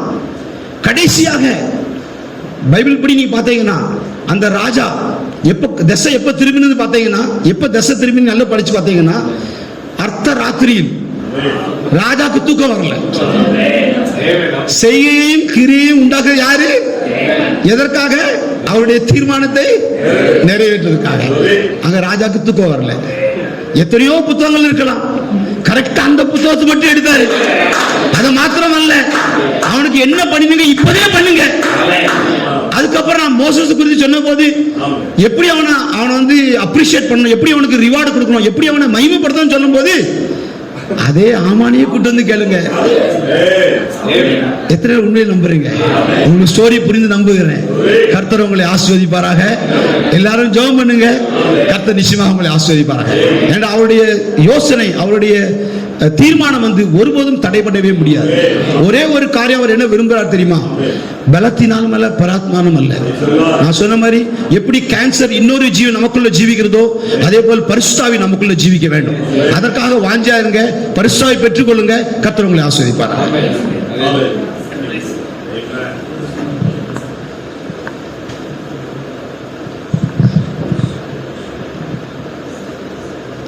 ஹல்லேலூயா, ஹல்லேலூயா. நல்ல ஒரு அருமையான என்னுடைய செய்தியை கேட்டோம். உண்மையிலே இந்த எத்தனை பேர் சந்தோஷப்படுகிறோம். இந்த செய்தி நமக்கு எத்தனை பேர் நம்முடைய ஆத்மாவுக்கு பிரயோஜனம் உள்ளதாக இருந்து விசுவாசிக்கிறோம். மெய்யாகவே நம் கர்த்தருக்கு கனப்படுத்த வேண்டியவர்களாக இருக்கிறோம். தேவன் தம்முடைய தீர்மானத்தை குறித்துதான் ஒரு அருமையான செய்தியை கேட்டு உதவி செய்தார். தேவன் நம்மை உண்டாக்குவதற்கு முன்னமே நம்மை குறித்து தீர்மானத்தை செய்து விட்டார். இன்னைக்கு அதை நாம் தேவனிடத்தில் போய் நம்முடைய தீர்மானத்தை குறித்து நாம் கேட்க வேண்டியவர்களாக இருக்கிறோம். ஹல்லேலூயா. மெய்யாகவே தேவன் தாமே இந்த வார்த்தையினாலே நம்மை ஆசீர்வதித்திருக்கிறார். ஹல்லேலூயா. தேவனுக்கு எல்லாரும் நாம் நன்றி செலுத்துவோம். ஹல்லேலூயா. சற்று நேரம் தேவனை ஆராதித்து தொழுது இந்த வேளையிலே நம்மத்திலே சென்னை பகுதியில் வந்திருக்கிறான் பாஸ்டர் ஐசக். நம்மத்திலே தேவனுடைய ஆராதனை நடத்தி ஜெபித்து முடிக்க கேட்டுக்கொள்வோம். ஹல்லேலூயா, ஹல்லேலூயா. உற்சாகமா இருக்கிறீங்களா? ஹல்லேலூயா. ஓ பிரைஸ் தி லார்ட். கர்த்தருக்கு ஸ்தோத்திரம் உண்டாதாக. பிரியமானவர்களே, ஒரு அருமையான பொறுப்பை தேவன் ஆதாம் கிட்ட கொடுத்தாரா இல்லையா? ஒரு அருமையான பொறுப்பை தேவன் ஆதாம் கிட்ட கொடுத்தார். நிச்சயமாகவே பிரியமானவர்களே, அந்த தோட்டத்தை என்ன பண்ணணுமா? பண்படுத்தி, ஹல்லேலூயா, பிரைஸ் தி லார்ட். தேவன் நீ எந்த விதையெல்லாம் அப்படியாய் கூட தன்னுடைய பூமியிலே வைத்தாரோ எல்லா விதையும் ஆதாம் மூலமாக என்ன பண்ணணும்? வெளியே கொண்டு வரணும். ஆனா கண்டிப்பா பிரியமானவர்களே, அந்த மகத்தான ஸ்லாக்கியத்தை யார் செய்யல? அதுக்கு முன்னாடி பாவம் வந்தபடினால் தோட்டத்தை விட்டு வெளியே அமிச்சிட்டாங்களா இல்லைங்களா? ஒரு வசனத்தை வாசிப்போம். Praise the Lord. யோவான் 19ஆம் அதிகாரம் பிரியமானவர்களே, 19ஆம் அதிகாரம் 20ஆம் அதிகாரம். Praise the Lord. 20ஆம் அதிகாரம் 15ஆம் வசனத்தை வாசி கேட்போம். Praise the Lord. இயேசு அவளை பார்த்து, ஸ்திரீயே, ஏன் அழுகிறாய்? யாரை தேடுகிறாய் என்றார். அவள் தோட்டக்காரன் என்று எண்ணி, யார? இயேசு அவன் என்ன ஆக்கிட்டா? அவ தோட்டக்காரன் ஆக்கிட்டா. விசுவாசிக்கிறீங்களா? ஹல்லேலூயா. தேவன் வேற எந்த தோட்டத்துல கூட வந்திருக்கலாம், எந்த தோட்டத்துல கூட வந்திருக்கலாம். ஆனா அவர் எந்த தோட்டத்துல வராரு? எந்த தோட்டத்துல வராருங்க? ஒரு தோட்டக்காரனா வரார். ஹல்லேலூயா. அந்த முதலாம் ஆதாம் பிரியமானவர்களே தோட்டக்காரன் ஸ்தானத்தை இழந்தாலோ இரண்டாம் ஆதாம் மறுபடியுமாக அப்படியே தோட்டக்காரனாகவே வரார். விசுவாசிக்கிறீங்களா? பைபிள் சொல்லுது பிரியமான சகோதரனே சகோதரியே, ஏதேன் தோட்டம் இல்ல. நிறைய பேர் அப்படி பிரசங்கம் பண்றாங்க. ஏதேனில ஒரு தோட்டம் இருந்தது. ஏதேன் தோட்டம் அல்ல. புரியுதுங்களா? எத்தனை பேர் புரிஞ்சுக்கிட்டீங்க? ஏதேன் தோட்டம் அல்ல. ஏதேனில ஒரு தோட்டம் இருந்தது. அந்த தோட்டத்துல என்னதுங்க? ஒரு ஜீவன் இருந்தது. அந்த காப்பாற்ற வேண்டிய பொறுப்பு ஆதாம் கிட்ட இருந்தது. அவன் ஒரு தோட்டக்காரனாக இருந்தான். விசுவாசிக்கிறீங்களா? இயேசுனுடைய கல்லறையை கூட என்ன பண்றாங்க? கொண்டு போய் ஏதோ ஒரு மற்ற இடத்துல வைக்கல. வாசிங்க. Praise the Lord. 19ஆம் அதிகாரம், யோவான் 19ஆம் அதிகாரம். Praise the Lord. 41 வாசிப்போம். யோவான் 19:41 வாசிப்போம். அவர் சிலுவையில் அறையப்பட்ட இடத்தில் ஒரு தோட்டமும், அந்த தோட்டத்தில் ஒரு காலம் ஒருவனும் வைக்கப்படாத, பாத்தீங்களா? இயேசுனுடைய கல்லறையும் எதுல இருந்தது? எதுல இருந்தது? தோட்டத்துல தான் இருந்தது. விசுவாசிக்கிறீங்களா? ஹல்லேலூயா, பிரைஸ் தி லார்ட். எனக்கு பிரியமானவர்களே, எந்த காரியத்தை இழந்துட்டோம் நினைக்கிறோமோ, ஹல்லேலூயா, தேவன் தம்முடைய தீர்மானத்தை அப்படியே கூட அவர் என்னதுங்க பிரியமான தோத்ததா வைத்ததே கிடையாது. விசுவாசிக்கிறீங்களா? ஹல்லேலூயா, பிரைஸ் தி லார்ட். கர்த்தருக்கு ஸ்தோத்திரம். முதல் விஷயம் தேவன் ஒரு ஸ்திரீக்கு என்ன பண்றாருங்க? உயிர்த்தெழுந்த காட்சி கொடுக்கும் போது அவர் என்ன பண்றாருன்னா, மரியாளேன்னு கூப்பிடல. என்னன்னு கூப்பிடுறாரு? ஸ்திரீன்னு தான் கூப்பிடுறார். விசுவாசிக்கிறீங்களா? அங்கேயும் அதே தோட்டத்துல தான். ஹல்லேலூயா. அதற்கு ஸ்திரீயே, உன் வித்துக்கும் என் வித்துக்கும். எங்கேயுமே கர்த்தர் மாறல. ரொம்ப அருமையான ஒரு செய்தியை பிரசங்கம் பண்ணார் பிரியமானவர்களே. ஹல்லேலூயா. பாதி தொல்லைகள் தேவனுக்கு என்ன ஆகி போச்சுன்னா, வேலை இல்லாதபடி போயிடுச்சான். என்ன மாதிரி ஒரு 4வது முத்திரை குறிச்சு போட்டு பாகத்தை எடுத்து பேசுறார். பாதி தொல்லைகள் யாருக்கு இல்லாதபடி போயிடுச்சான்? வேலை இல்லாதபடி போயிடுச்சான். ஏன்னா உன்னை எதற்காக முன்குறிச்சார் அதை நீ தெரிஞ்சுக்கினியா? அவ்வளவுதான். எவ்வளவு அருமையான காரியம். நீ எதற்காக முன்குறிக்கப்பட்டாயோ அதை நீ தெரிஞ்சு கொள்ளும் போது ஹல்லேலூயா பிரைஸ் லார்ட். இனி எல்லா வேலையும் கர்த்தர்கிட்ட போய் மோசே மாதிரி ஆண்டவரே கேட்டு கேட்டு செய்யணும்ன்ற அவசியம் இல்லை. அவசியமே இல்லை. யோசுவா கேட்கவே இல்லை. ஏன்னா அவன் எதற்காக முன்குறித்தானோ ஹல்லேலூயா அந்த தேசத்தை பங்கிட்டு கொடுக்கக்கூடிய ஒரு பொறுப்பு அவன் கிட்ட இருந்தது. அவன் முன்குறித்துல தெரிந்து கொண்டபடினால் அவன் கர்த்தர்கிட்ட கேட்கவே இல்லையே. அவன் பாட்டு அந்த வேலையை செஞ்சுன்னு போயினே இருக்கிறான். அதே போலதான் நம்முடைய தீர்மானங்கள், நம்முடைய முன்குறித்தல் நாம் தெரிந்து கொள்ளும் போது ஹல்லேலூயா சபைக்கு போலாமா வேணாமா, ஜெபிக்கலாமா, வேத வாசிக்கலாமா, அதை பண்ணலாமா, இதை பண்ணலாமா, இல்ல இல்ல இல்ல இல்ல, நீ பாட்டும் வேலையை செஞ்சுன்னு போயினே இருப்ப பிரியமானவர்களே. ஹல்லேலூயா. ஆமா, கர்த்தருக்கு ஸ்தோத்திரம் உண்டாதாக. 4 பேர் உட்கார்ந்தாலும் 5 பேர் உட்கார்ந்தாலும் அதுக்கெல்லாம் அவர் வரல.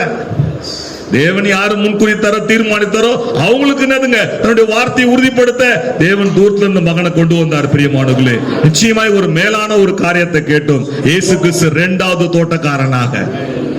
விசுவாசிக்கிறீங்களா? ஆதாம் கொடுக்கப்பட்ட அந்த பொறுப்பு ஒருவேளை நின்று போனாலும் தேவன் உங்களை குறித்து முன்குறிக்கப்பட்ட அந்த மகத்தான பொறுப்பை நிறைவேற்ற தேவனே இறங்கி வந்தார். ஹல்லேலூயா, ஹல்லேலூயா. விசுவாசிக்கிறீங்களா? எதற்காக கர்த்தர் உன்னை என்னை முன்குறித்தார்? அவருடைய தீர்மானத்துல அவரை குறித்த குணாதிசயத்தை தேவன் வச்சிருக்கிறார்.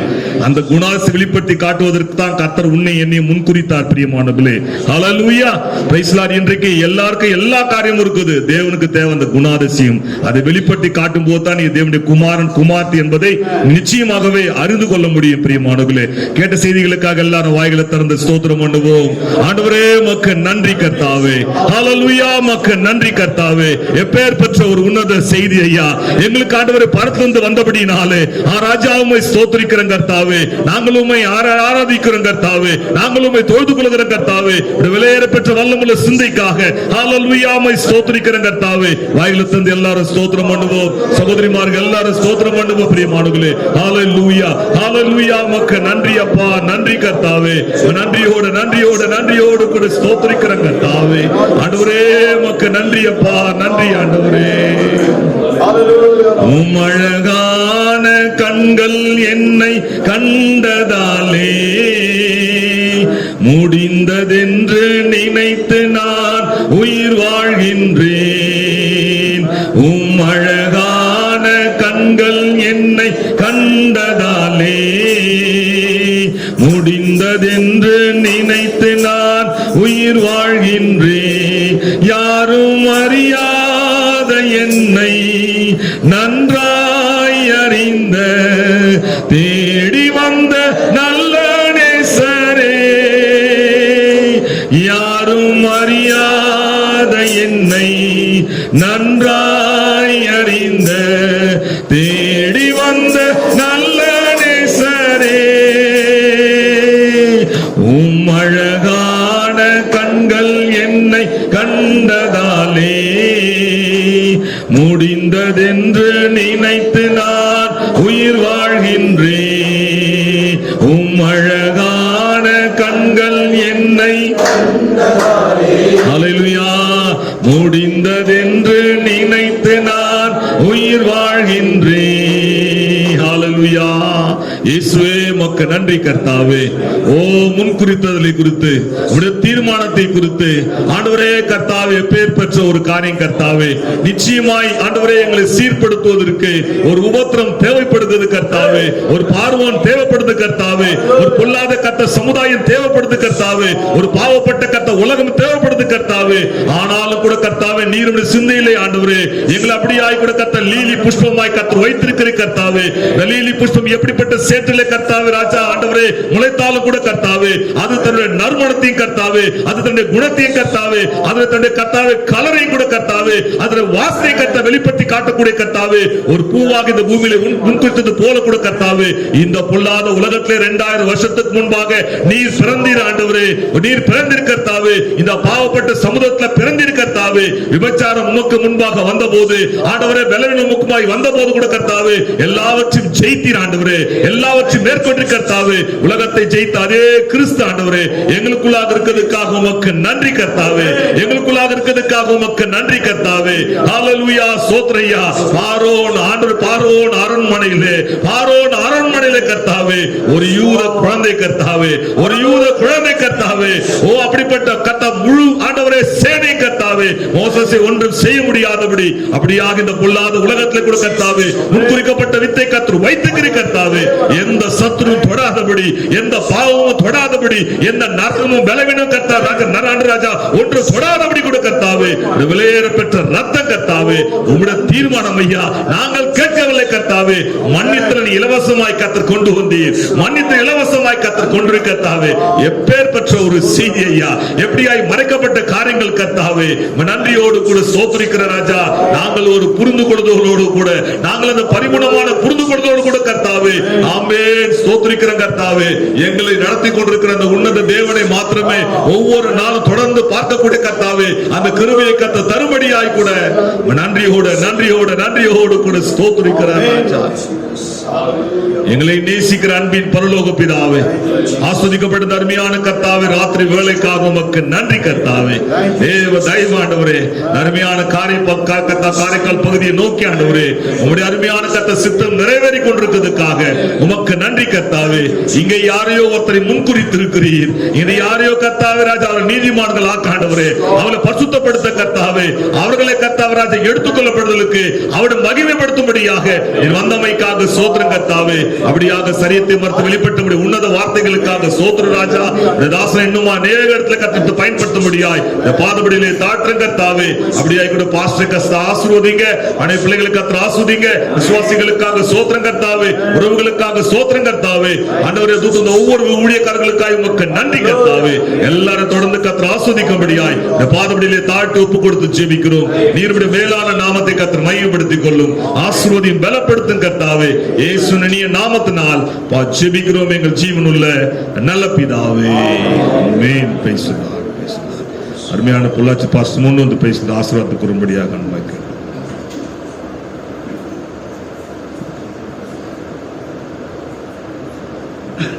நல்ல பிதாவே, இந்த நல்ல வேளையில் நன்றியோடு வசிக்கிற சிரமத்தின் மத்தியில் நம்முடைய எல்லா பிள்ளைகளை வந்து இந்த நல்ல தேவனுடைய வார்த்தையை கேட்டதுக்காக நமக்கு நன்றி செலுத்துகிறோம். எல்லாரையும் கர்த்தாவே தேவனுடைய வார்த்தையை கொண்டு வந்த அருமையான சோதனும் கர்த்தராகிய இயேசு கிறிஸ்து நாமத்தினால் வாழ்த்துகிறோம். God bless you everyone. Amen.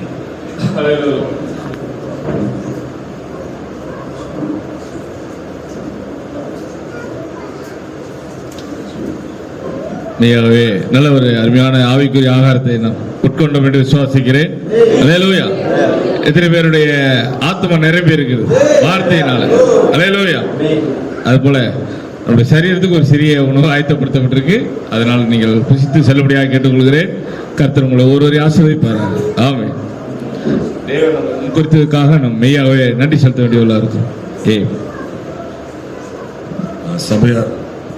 சபையார் கவனிங்க. நாளைக்கு பயணம் பண்ணி வெள்ளிக்கிழமை கோயம்புத்தூர்ல ஜேம்ஸ் அப்படியே கூட பாஸ்டர் சபையில மறுபடியும் சகோதரர் பிரசங்கம் பண்றார்.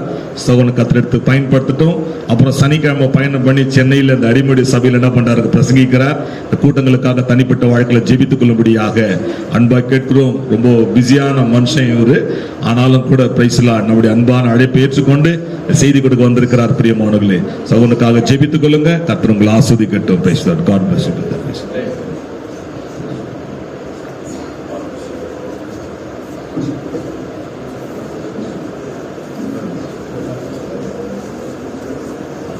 அந்த